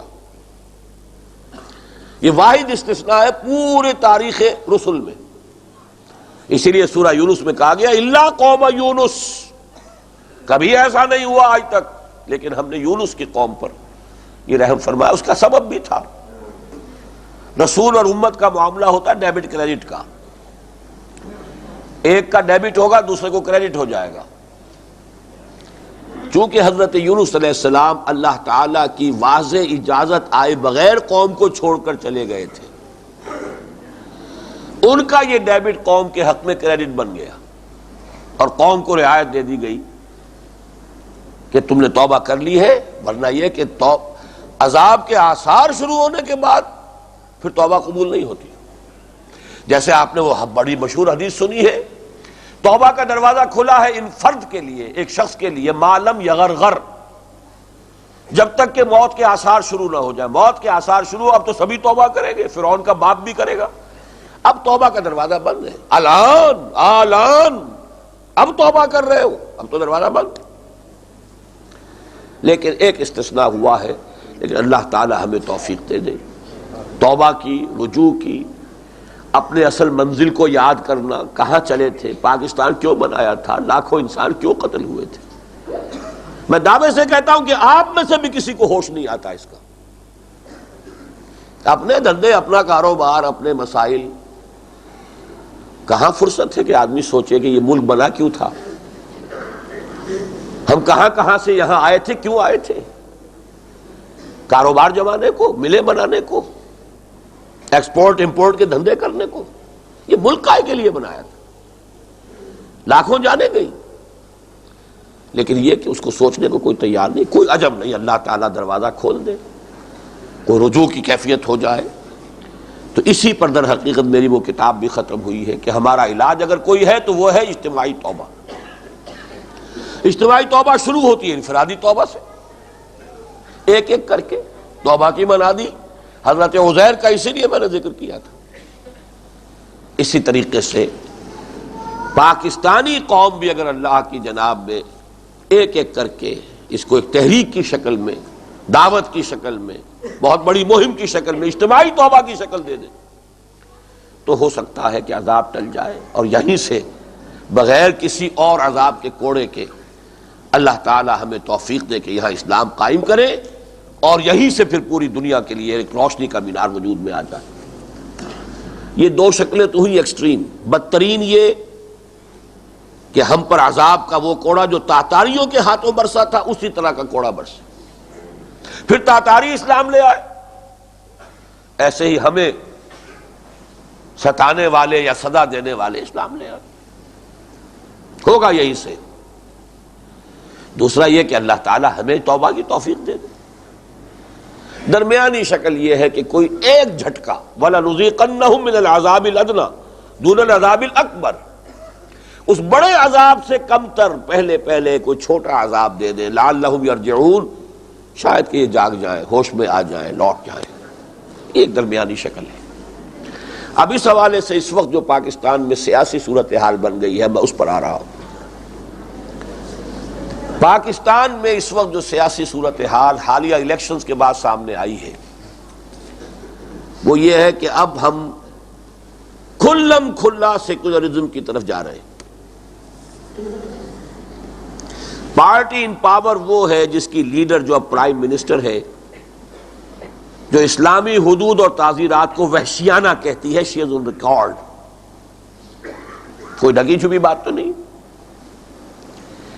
وہ جوائنٹ الیکشن، جوائنٹ الیکٹوریٹ تک کی بات کر رہی ہے کہ جو نفی ہے پاکستان کی، پاکستان بنا ہی سیپریٹ الیکٹوریٹ پر تھا، مسلم نیشن ہوڈ کا کانسیپٹ، کھلم کھلا باتیں ہیں۔ وزیر خارجہ وہ شخص بنایا گیا ہے جس نے مذاق اڑایا ہے سود کے فیصلہ جو آیا تھا فیڈرل شریعت کورٹ کا۔ یہ میں صرف اشارے کر رہا ہوں کہ حکومت آپ کی کن کے ہاتھ میں ہے۔ دوسری طرف اپوزیشن، اس کا بھی لیڈر وہ ہے جس نے نفاذ شریعت ایکٹ کے اندر سود کو جاری رکھنے کا اعلان کیا ہے، اسلام کے نام پر ووٹ لے کر آئی جی آئی بنوا کر جو کچھ کیا ہے اپنے دور اقتدار میں سب کے سامنے۔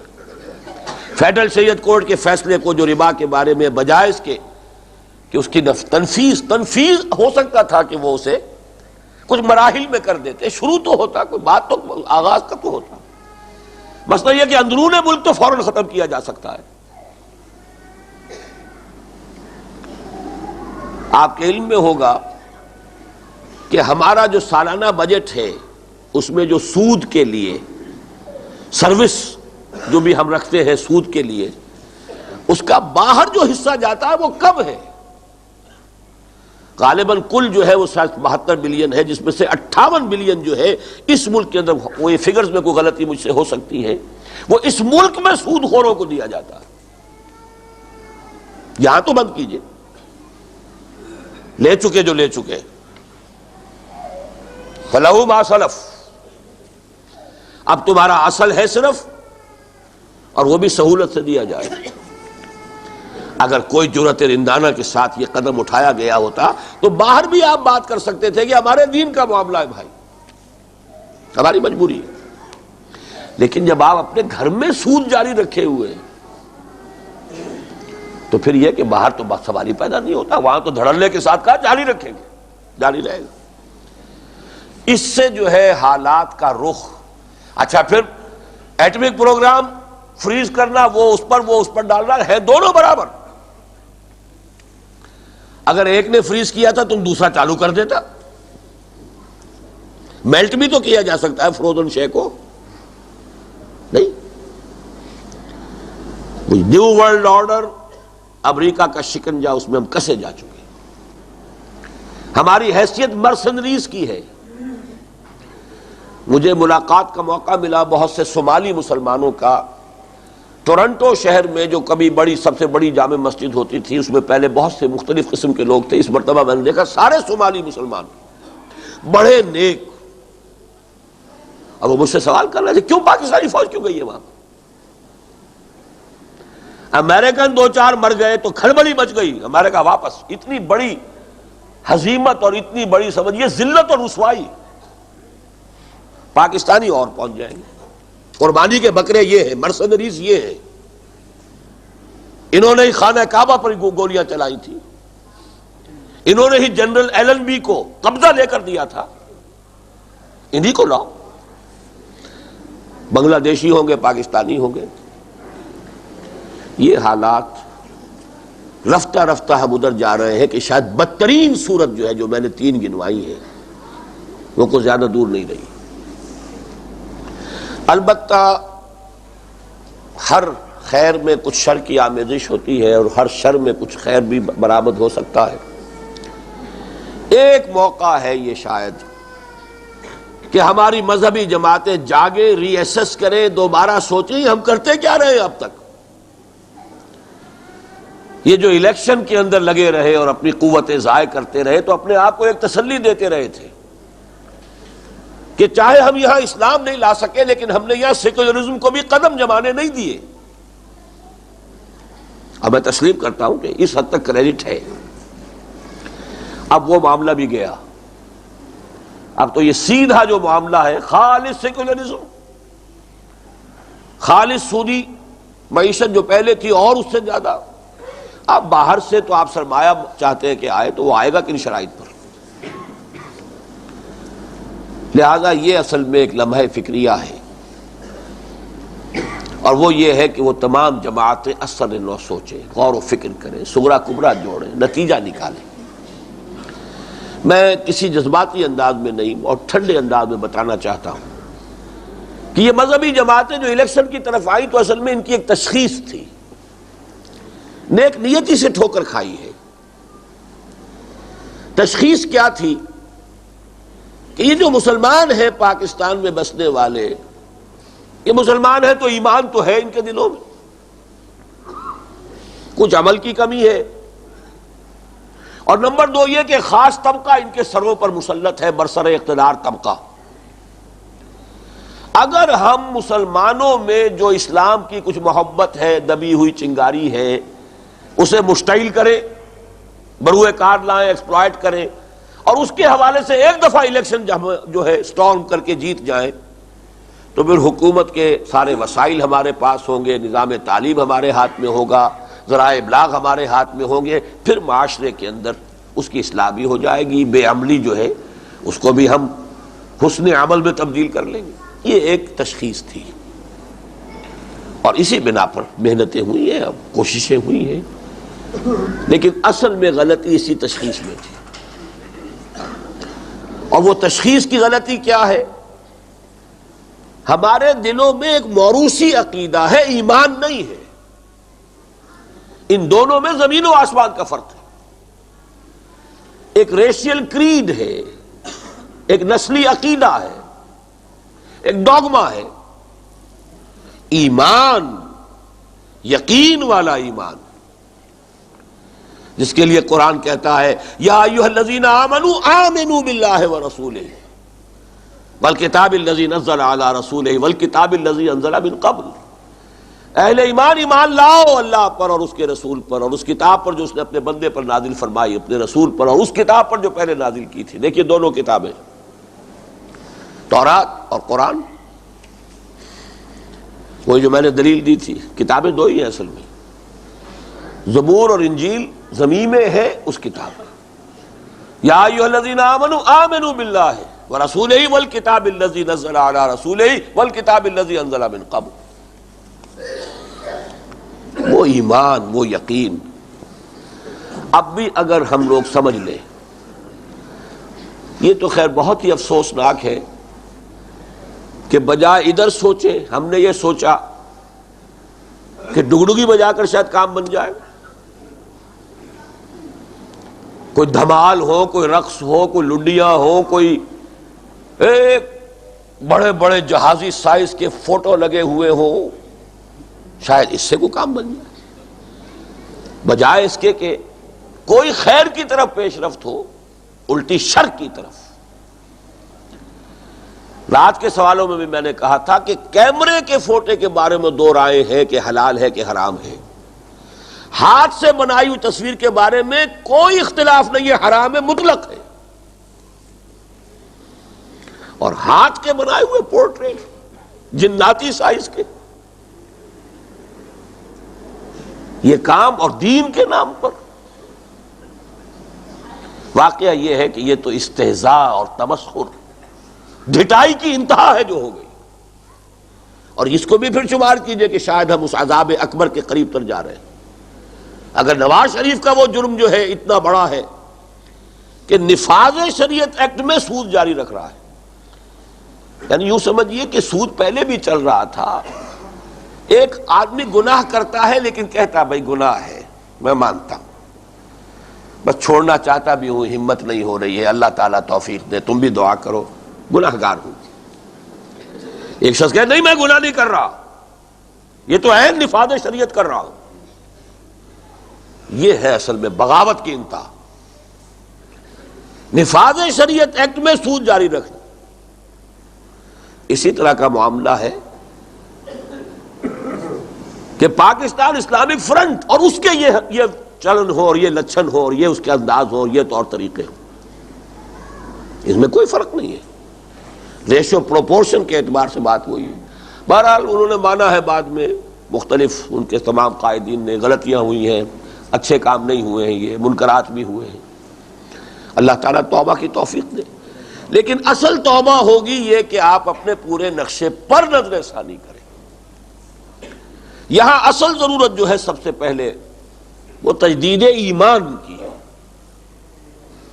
یقین والا ایمان دلوں میں آئے گا تو افراد بدلیں گے، افراد توبہ کریں گے، اور یقین والا ایمان اگر یہاں کے لوگوں میں معتدل تعداد میں، خاص طور پر انٹیلیجنسیا میں، انٹلیکچوئل مائنورٹی میں، برین ٹرسٹ میں، اگر وہاں معتدل تعداد کے اندر لوگوں کے اندر دلوں میں یقین والا ایمان پیدا ہوا تو معاشرہ بدلے گا۔ یہ خاص طور پہ بات کیوں کہہ رہا ہوں؟ اس لیے کہ ایک معاشرہ، ایک سوسائٹی، یہ در حقیقت ایک لیونگ آرگنزم کے طور پر بیہیو کرتا ہے۔ جیسے اب میرا وجود ہے، ہاتھ ہے، پاؤں ہے، لیکن ان سب کو کنٹرول کرنے والا یہ دماغ ہے۔ یہاں سے حکم صادر ہوتا ہے پکڑو اس شے کو، اور یہاں سے حکم صادر ہاتھ نہ لگانا یہ سانپ ہے، حکم یہاں سے آتا ہے۔ ہاتھ میں یہ صلاحیت نہیں، پکڑ سکتا ہے کسی شے کو اور جو قوت ہے اس کے اندر، لیکن فیصلہ کرنا یہ تو یہاں ہے۔ پاؤں آپ کو لے کر چل سکتے ہیں، کدھر جانا کدھر نہیں جانا یہ فیصلہ یہاں ہوتا ہے۔ اسی طرح ہر سوسائٹی کا ایک برین ٹرسٹ ہے، انٹلیکچوئل مائنورٹی ہے، وہ کنٹرول کرتی ہے پوری سوسائٹی۔ ہمارے ہاں اس طبقے کے اندر وہ یقین والا ایمان کل عدم ہو کر رہ گیا، اتنا کم ہو گیا ہے کہ تقریباً معدوم کے درجے۔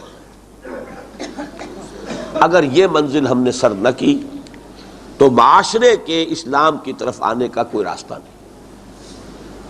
اور یہ کام کرتے کرتے پھر انہیں آرگنائز کرنا ہے، منظم کرنا ہے۔ میجورٹی میں کبھی بھی اس قسم کے لوگ نہیں ہوا کرتے کسی معاشرے میں۔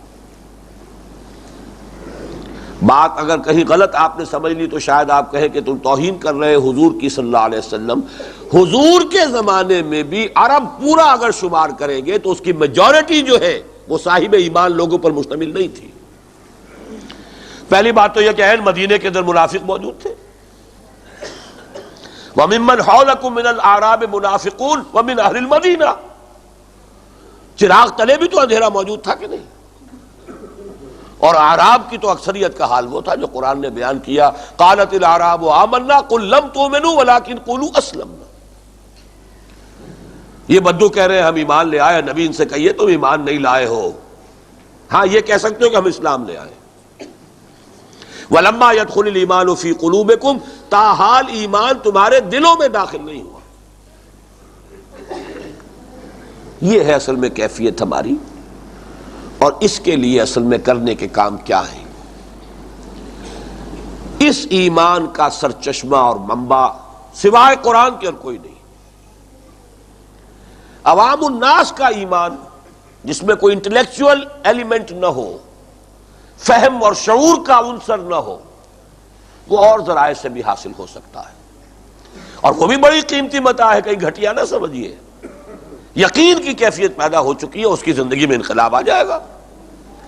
معاشرے کو بدلنا ہے تو یقین وہ چاہیے کہ جو فہم اور شعور کے ساتھ قُلْ هَٰذِهِ سَبِيلِي أَدْعُو إِلَى اللَّهِ عَلَىٰ بَصِيرَةٍ أَنَا وَمَنِ اتَّبَعَنِي، عَلَىٰ وَجْهِ الْبَصِيرَةِ ایمان، جو کام کر رہے ہو عَلَىٰ وَجْهِ الْبَصِيرَةِ،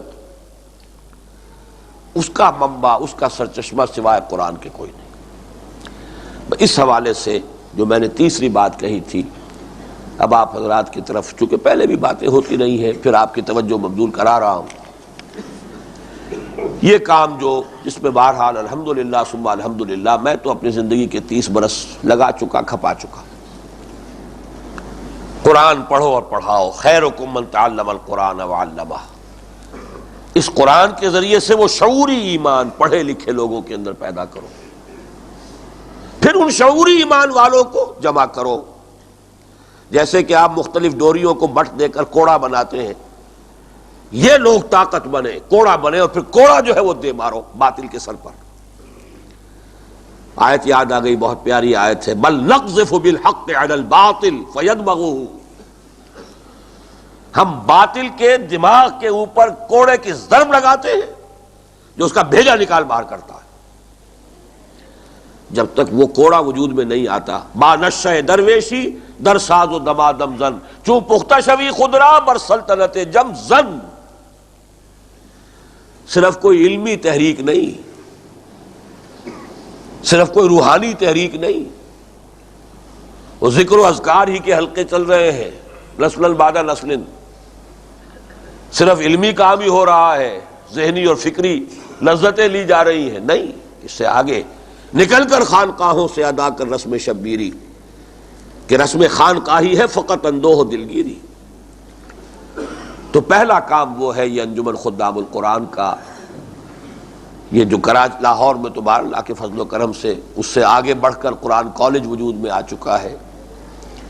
آپ نے یہاں بڑی ہمت کی، یہ قرآن اکیڈمی بنائی، مسجد اوپر ابھی آپ لوگوں سے، مجھے تو واقعہ کہتے ہوئے شرم آتی ہے کہ کراچی جیسے شہر میں اور اس مسجد کی تعمیر اور تکمیل میں اتنا وقت لگ رہا ہے۔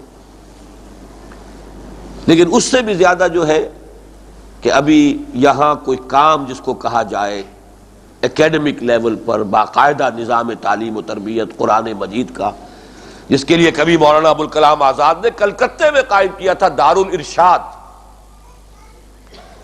کہ ایسے نوجوان تیار کیے جائیں جو قرآن مجید کے علم اور عمل دونوں کو لوگوں کے اندر پھیلانے والے ہوں۔ یہ دوسری بات ہے کہ مولانا ابوالکلام آزاد فوراً جو ہے سیاست میدان میں چونکہ گرم ہو گئے، پھر گرفتار ہو گئے، وہ دارالارشاد بس بنا لیکن چل نہیں پایا، ختم ہو گیا۔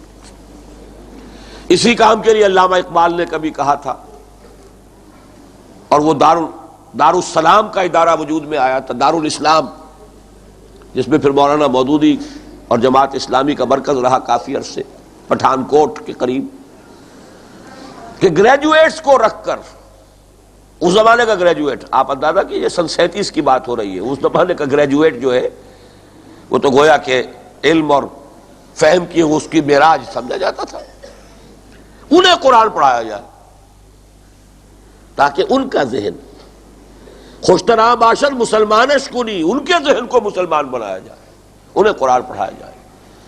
یہ کام تھا جس کے تحت کہ کبھی میں نے قرآن اکیڈمی کا کانسیپٹ دیا تھا لاہور میں، اللہ کے فضل و کرم سے وہ کام کر رہی ہے، نشر و اشاعت ہے، جو بھی کام ہے، پھر قرآن کالج ہے، 1 ایئر کورس وہاں پر چل رہا ہے، اگرچہ جس تعداد میں لوگوں کو وہاں پر نہ معلوم کہاں کہاں ہمارے لوگوں کی درخواستوں کے پائلڈ اپ ہوتی ہے، درخواستیں انتظار میں ہوتے لوگ کہ ہماری باری آئے، یہاں تو یہ کہ ہم پکارتے ہیں کہ آؤ بھائی اپنی زندگی میں سے 1 سال نکال لو خدا کے لیے اور آ کر بیٹھو اور عربی زبان سیکھو اور قرآن مجید کو براہ راست پڑھنے کے قابل ہو جاؤ۔ تو یہاں پر بھی اصل میں ضرورت اس بات کی ہے، اب مسجد اب قریب ہے تکمیل کے، مسجد وہاں اوپر منتقل ہو تو پھر یہاں پر پھر وہ ادارہ جو ہے قرآن اکیڈمی ان دی رائٹ ارنس اس کا آغاز ہونا چاہیے۔ تو میں نے صرف یہ چاہا کہ چونکہ آج انجمن خدام القرآن کا سالانہ اجلاس ہو رہا ہے نماز کے بعد، تو جو بھی ممبرز ہیں اس کے جو منسلک حضرات ہیں وہ بھی اس مجمع میں موجود ہوں گے کہ وہ اپنی ذمہ داری کو سمجھے، ذرا ایثار زیادہ کرے وقت کا، پیسے کا، تاکہ ایک ادارہ وجود میں آئے، ورنہ محض عمارت کا تعمیر کر لینا تو کوئی مقصود نہیں ہے، وہ تو کوئی منزل نہیں ہے۔ بہرحال یہ ہے اصل میں پروسیس، قرآن کے ذریعے ایمان، اور ایمان شعوری ایمان، اور ان لوگوں کو منظم کر کے ایک طاقت، انقلابی قوت، انقلابی جماعت، جب تک کہ کافی تعداد نہ ہو یہی کام کرتے رہے کرتے رہے کرتے رہے، با نشہ درویشی در ساز و دمادم زن، جب طاقت کافی ہو جائے تو نظام کے ساتھ ٹکر مول لے، خود بڑھ کر ٹکر مول لے، اس لیے کہ وہ تو چاہے گا وَدُّوا لَوْ تُدْهِنُوا فَيُدْهِنُونَ، وہ تو چاہے گا کہ مداہنت سے کام لے تاکہ تم بھی مداہنت سے کام لو، لیکن یہ کہ باطل دوئی پسند ہے حق لا شریک ہے، شرکت میں آنا حق و باطل نہ کر قبول، اہل حق کہیں کمپرومائز نہیں کر سکتے، اب بھی کم سے کم قول میں تو ہم کمپرومائز نہیں کریں گے، حرام کو حرام کہیں گے، چاہے دنیا ہمیں دقیانوسی کہے، اگلے وقتوں کے ہیں یہ لوگ انہیں کچھ نہ کہو، پھپتیاں چست کی جائیں، جو چاہے کوئی حرج نہیں، اللہ کے ہاں ہم لکھے جائیں گے۔ اس حدیث کے کھاتے میں حضور نے فرمایا تھا بدا الاسلام غریبا وسیعود کما بدا فطوبی للغرباء، اسلام کا آغاز ہوا تو اجنبی تھا، کوئی اس کا پہچاننے والا، جاننے والا، دوست، ہمدم، ہمراز، غم گسار، غم خار کوئی نہ تھا، ان قریب اسلام پھر اسی حالت کو لوٹ جائے گا، غریب ہو جائے گا، اجنبی ہو جائے گا۔ فطوبی للغرباء، تو بہت مبارکباد اور تہنیت ہے ان لوگوں کے لیے جو اسلام کے دور غربت میں خود غریب ہو جائیں لیکن اسلام کا دامن ہاتھ سے نہ چھوڑیں۔ اللہ تعالیٰ مجھے اور آپ کو اس کی توفیق عطا فرمائے۔ اقول قولی ھذا واستغفر اللہ لی ولکم ولسائر المسلمین والمسلمات۔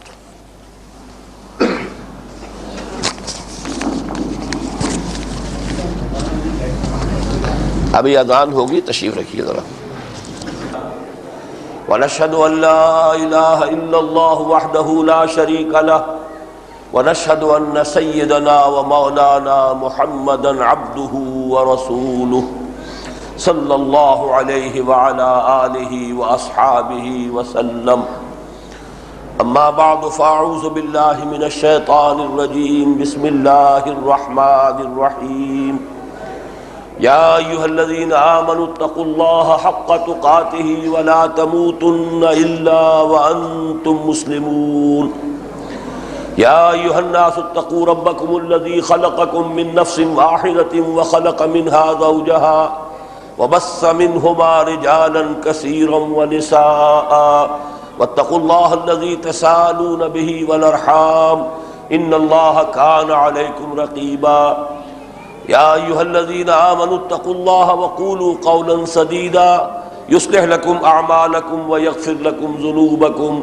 ومن يطع الله ورسوله فقد فاز فوزا عظيما صدق الله العظيم وقال النبي صلى الله عليه وسلم النكاح من سنتي وقال صلى الله عليه وسلم من رغب عن سنتي فليس مني وقال صلى الله عليه وسلم اعلنوا هذا النكاح واجعلوه في المساجد او كما قال صلی اللہ علیہ وسلم۔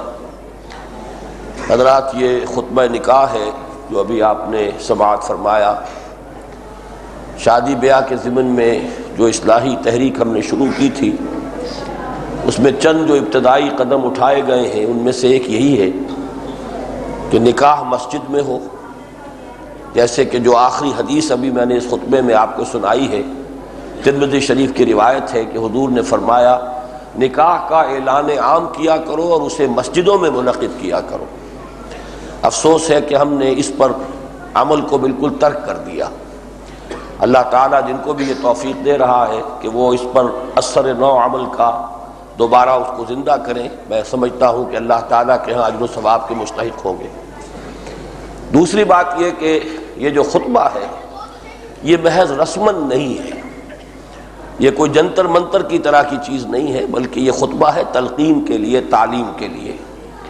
حضور کا یہ فطری طریقہ تعلیم تھا کہ جہاں بھی لوگ جمع ہوں، عام طور پر جمع ہونا معاملہ ہوتا ہے یا کوئی تقریب خوشی کی ہے یا تقریب کوئی غمی کی ہے، تو اس میں لوگ خود بخود جمع ہوتے ہیں، تو اس موقع سے فائدہ اٹھا کر وعظ اور نصیحت اور تلقین اور تعلیم، یہ گویا کہ آپ کا بہت ہی فطری طریقہ تھا۔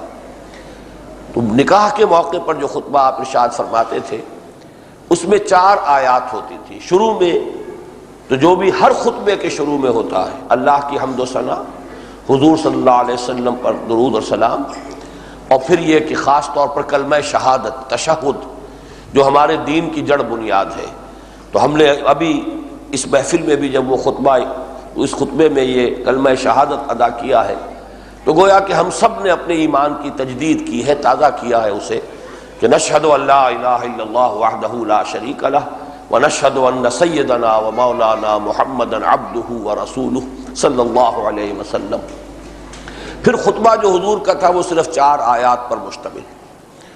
یہ بھی بہت اہم نکتہ ہے کہ حضور کی تعلیم، تلقین، تبلیغ، یہ سب کے سب در حقیقت قرآن مجید پر مبنی ہے، قرآن مجید ہی کے مرکز و محور کے گرد گھومتی تھی۔ تو خطبہ نکاح میں بھی 4 آیات، اور یہاں جو 4 آیات ہیں اس میں جو مرکزی نکتہ ہے وہ تقوی کی تاکید ہے، اللہ کا خوف، اللہ کے باز پرس کا احساس، مرنے کے بعد جی اٹھنے کا یقین، حساب کتاب کا یقین، اور پھر اس کی وجہ سے انسان زندگی گزارے ہوشیار ہو کر، چوکس ہو کر، کہ کہیں کوئی غلط قدم نہ اٹھا بیٹھوں، کہیں کوئی ایسی بات نہ ہو جائے مجھ سے سرزد کہ جس سے اللہ کا حکم کوئی ٹوٹ جائے، اللہ ناراض ہو جائے۔ یہ روش ہے جس کا نام تقویٰ ہے۔ تو اسلامی معاشرے کی اصل روح جو ہے وہ یہی تقویٰ کی روح ہے۔ اور معاشرے کا چونکہ آپ کو معلوم ہے کہ معاشرہ کسے کہتے ہیں، یہ خاندانوں کا اجتماع ہے، خاندان ہے جو مل کر معاشرہ بناتے ہیں، اور ایک خاندان کی ابتدا ہوتی ہے نکاح سے۔ ایک مرد ایک عورت کے درمیان رشتہ ازدواج ہے، اس سے اب آگے اولاد ہوگی، ایک خاندان وجود میں آ جائے گا۔ تو حضور نے جو خاندان کا نقطہ آغاز ہے یعنی نکاح کی تقریب، اس میں جو آیات آپ نے اپنے خطبہ نکاح میں شامل کی ہیں، میرے نزدیک وہ قرآن مجید میں تقویٰ کی تاکید پر سب سے زیادہ مؤکد اور گاڑھی آیات ہے۔ فرمایا سورہ آل عمران کی آیت نمبر 102 ہے، یا ایھا الذین آمنوا اتقوا اللہ حق تقاتہ، اہل ایمان اللہ کا تقوی اختیار کرو جتنا کہ اس کے تقوی کا حق ہے۔ اور واقعہ یہ کہ کسی انسان کے لیے اللہ کا حق تقوی ادا کرنا ممکن نہیں، اسی لیے صحابہ گھبرا گئے، لیکن یہ تاکید کا انداز ہے۔ لیکن پھر جب آیت نازل ہوئی ہے سورہ تغابن کی کہ فاتقوا اللہ ما استطعتم، اپنی امکانی حد تک تقوی اختیار کرو، تو پھر صحابہ کی جان میں جان آئی۔ پھر اس آیت میں دوبارہ ایک اور بات فرمائی، وَلَا تَمُوتُنَّ إِلَّا وَأَنْتُمْ مُسْلِمُونَ، دیکھنا موت نہ آئے مگر فرما برداری کی حالت میں۔ کیا معنی ہے؟ کوئی لمحہ تمہارا نافرمانی میں بسر نہ ہو، کیا پتہ اسی لمحے موت آ جائے، تو پھر وہ فرما برداری کی حالت کی موت تو نہ ہوگی، وہ تو نافرمانی کی حالت کی موت ہو جائے گی۔ تو انسان اپنی زندگی کے ہر لمحے کا پہرا دے کہ اس میں کہیں کوئی معصیت سرزد نہ ہو جائے، مبادا موت اسی لمحے میں آ کر مجھے دبوچ لے۔ اب اس سے زیادہ تاکیدی انداز میرے نزدیک ممکن ہی نہیں، یہ تو اللہ کا کلام ہے معجز نما۔ اس کے بعد دوسری آیت میں 2 مرتبہ تقویٰ کا لفظ لائے، یا ایھا الناس، اے لوگو، اتقوا ربکم، اپنے رب کا تقویٰ اختیار کرو، الذی خلقکم من نفس واحدۃ وخلق منہا زوجہا، جس نے تمہیں ایک جان سے بنایا، اسی سے اس کا جوڑا بنایا، وبث منہما رجالا کثیرا ونساء، ان دونوں سے پھر کثیر تعداد میں مردوں اور عورتوں کو پھیلا دیا، واتقوا اللہ الذی تساءلون بہ، پھر اسی ایک آیت میں دوبارہ، اور اللہ کا تقویٰ اختیار کرو جس کا ایک دوسرے کو واسطہ دیتے ہو۔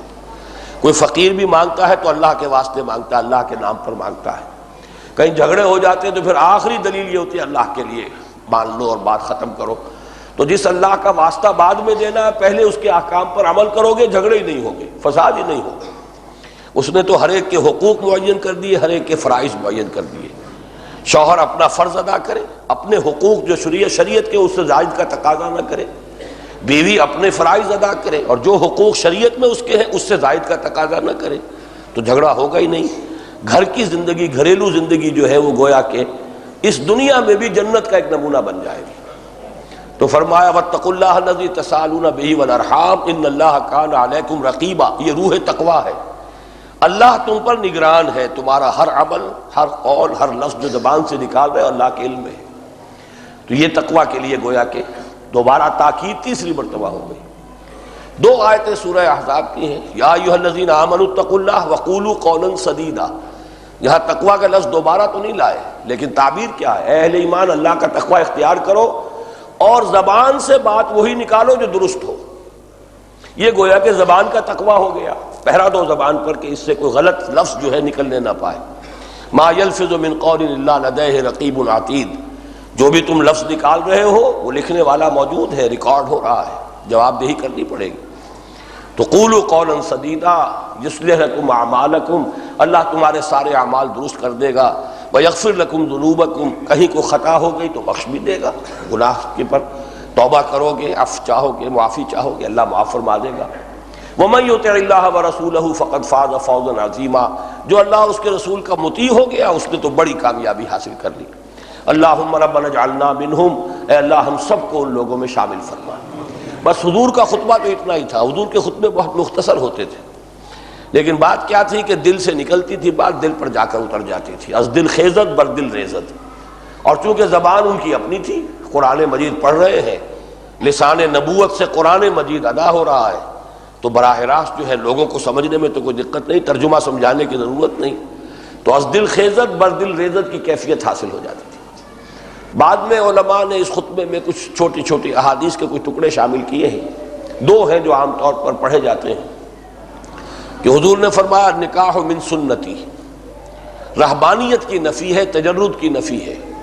حضور نے فرمایا شادی شدہ ہو کر زندگی گزارنا، متأہل زندگی، یہ میری سنت ہے، نکاح میری سنت ہے۔ اس لیے کہ انسان اپنے کردار کی حفاظت کا ذریعہ بناتا ہے اس نکاح کو، جو جائز راستہ ہے، اپنی جو بھی ایک تقاضا اللہ نے رکھا ہوا ہے، بشری تقاضا، حیوانی تقاضا، اس کو پورا کرنے کا جائز راستہ اختیار کرو تاکہ ناجائز کی طرف تمہارا رخ نہ ہو، اس سے تم اپنے آپ کو بچا سکو۔ النکاح من سنتی، دوسری حدیث کا ٹکڑا ہے من رغب عن سنتی فلیس منی، جسے میری سنت پسند نہیں اس کا مجھ سے کوئی تعلق نہیں۔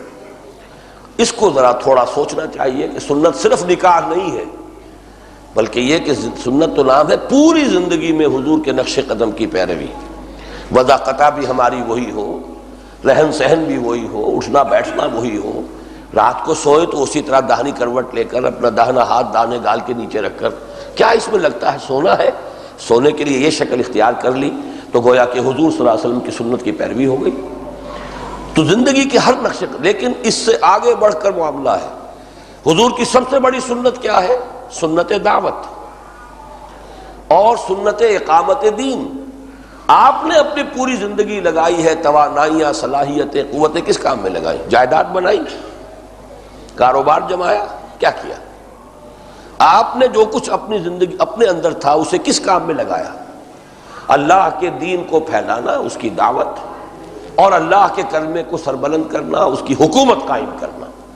اگر یہ ہم کرتے ہیں تب تو سنت رسول پر عمل پیرا ہے، اور یہ نہیں کرتے تو پھر باقی چھوٹی چھوٹی سنتیں جو ہیں وہ تو پھر دل کا بہلاوا ہے، وہ اپنے آپ کو دھوکہ دینے کی بات ہے کہ ہم بڑے سنت پر عمل کر رہے ہیں۔ سنت، سب سے بڑی سنت وہ تو یہ ہے، کوئی لمحہ جس سے خالی تھا ہی نہیں، وہ ہے دعوت، تبلیغ، اور اللہ کے دین کو قائم کرنے کے لیے جہاد ہے، قتال ہے۔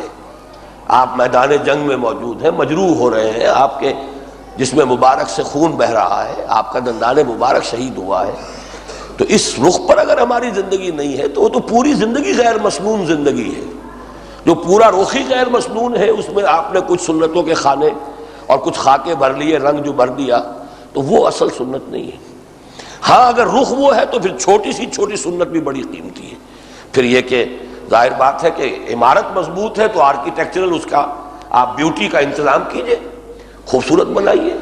تو عمارت ہی مودی ہے تو کیا اس کے اوپر آپ نے اوپر جو نقش و نگار بنایا اس کا حاصل کیا ہے؟ تو اصل سنت ہے سنت دعوت اور سنت اقامت دین، جہاد، اللہ کی راہ میں تن من دن لگا دینا۔ اللہ تعالی ہم سب کو اس کی توفیق عطا فرمائے۔ اس سے آگے بڑھ کر یہ کہ نکاح کے موقع پر لڑکی والوں کے ہاں کوئی کھانا نہیں ہونا چاہیے۔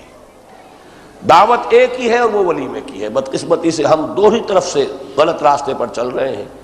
جو اصل ہے تاکید ہے جس کی ولیمے کی، اس کا اہتمام نہیں ہوتا، اور یہ جو ہے نکاح کے موقع پر دعوتیں ہوتی ہیں۔ سنت یہ ہے کہ دعوت ایک ہے، لڑکے والے کے ذمے ہے، اس کا گھر آباد ہوا ہے، وہ اپنے اعزاء کو، رشتہ داروں کو، دوستوں کو شریک کرے اپنی خوشی میں۔ اس کی تاکید اتنی ہے کہ اگر جس نے اپنا گھر آباد کیا اس کے پاس کچھ نہیں ہے تو اپنے گھروں سے کھانا لے جاؤ، اس کے گھر میں جا کر بیٹھ کر کھا لو، سیلیبریٹ کرو، اس کی خوشی میں شریک ہو جاؤ، اس کی تاکید۔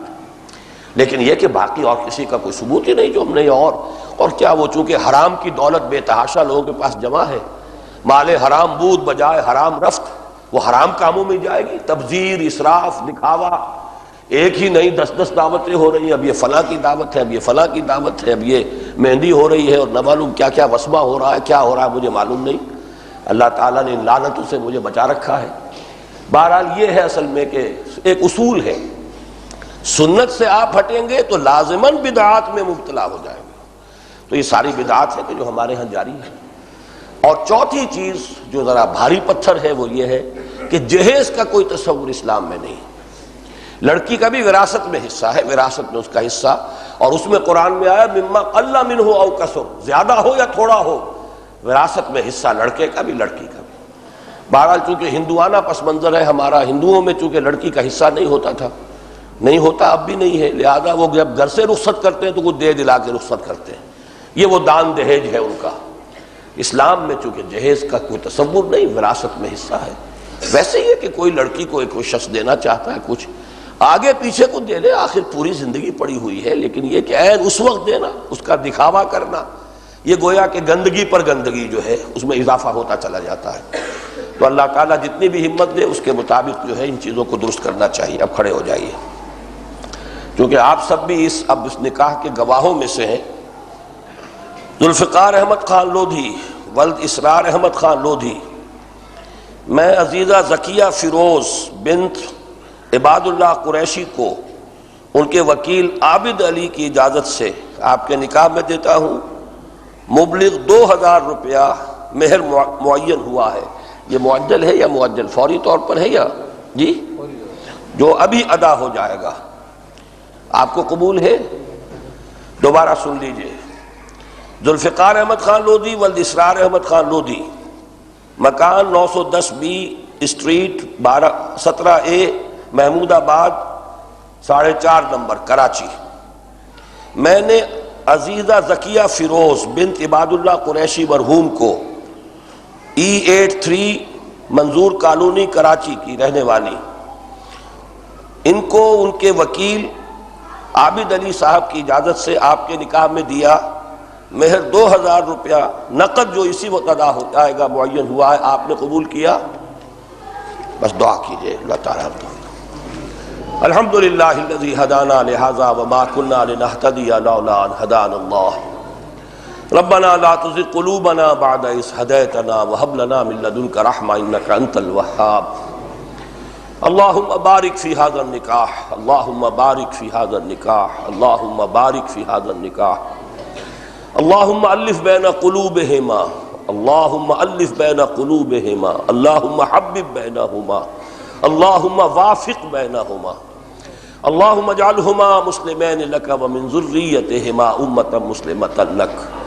ربنا تقبل منا انک انت السمیع العلیم وتب علینا انک انت التواب الرحیم، وصلی اللہ تعالی علی خیر خلقہ محمد وآلہ واصحابہ اجمعین برحمتک یا ارحم الراحمین۔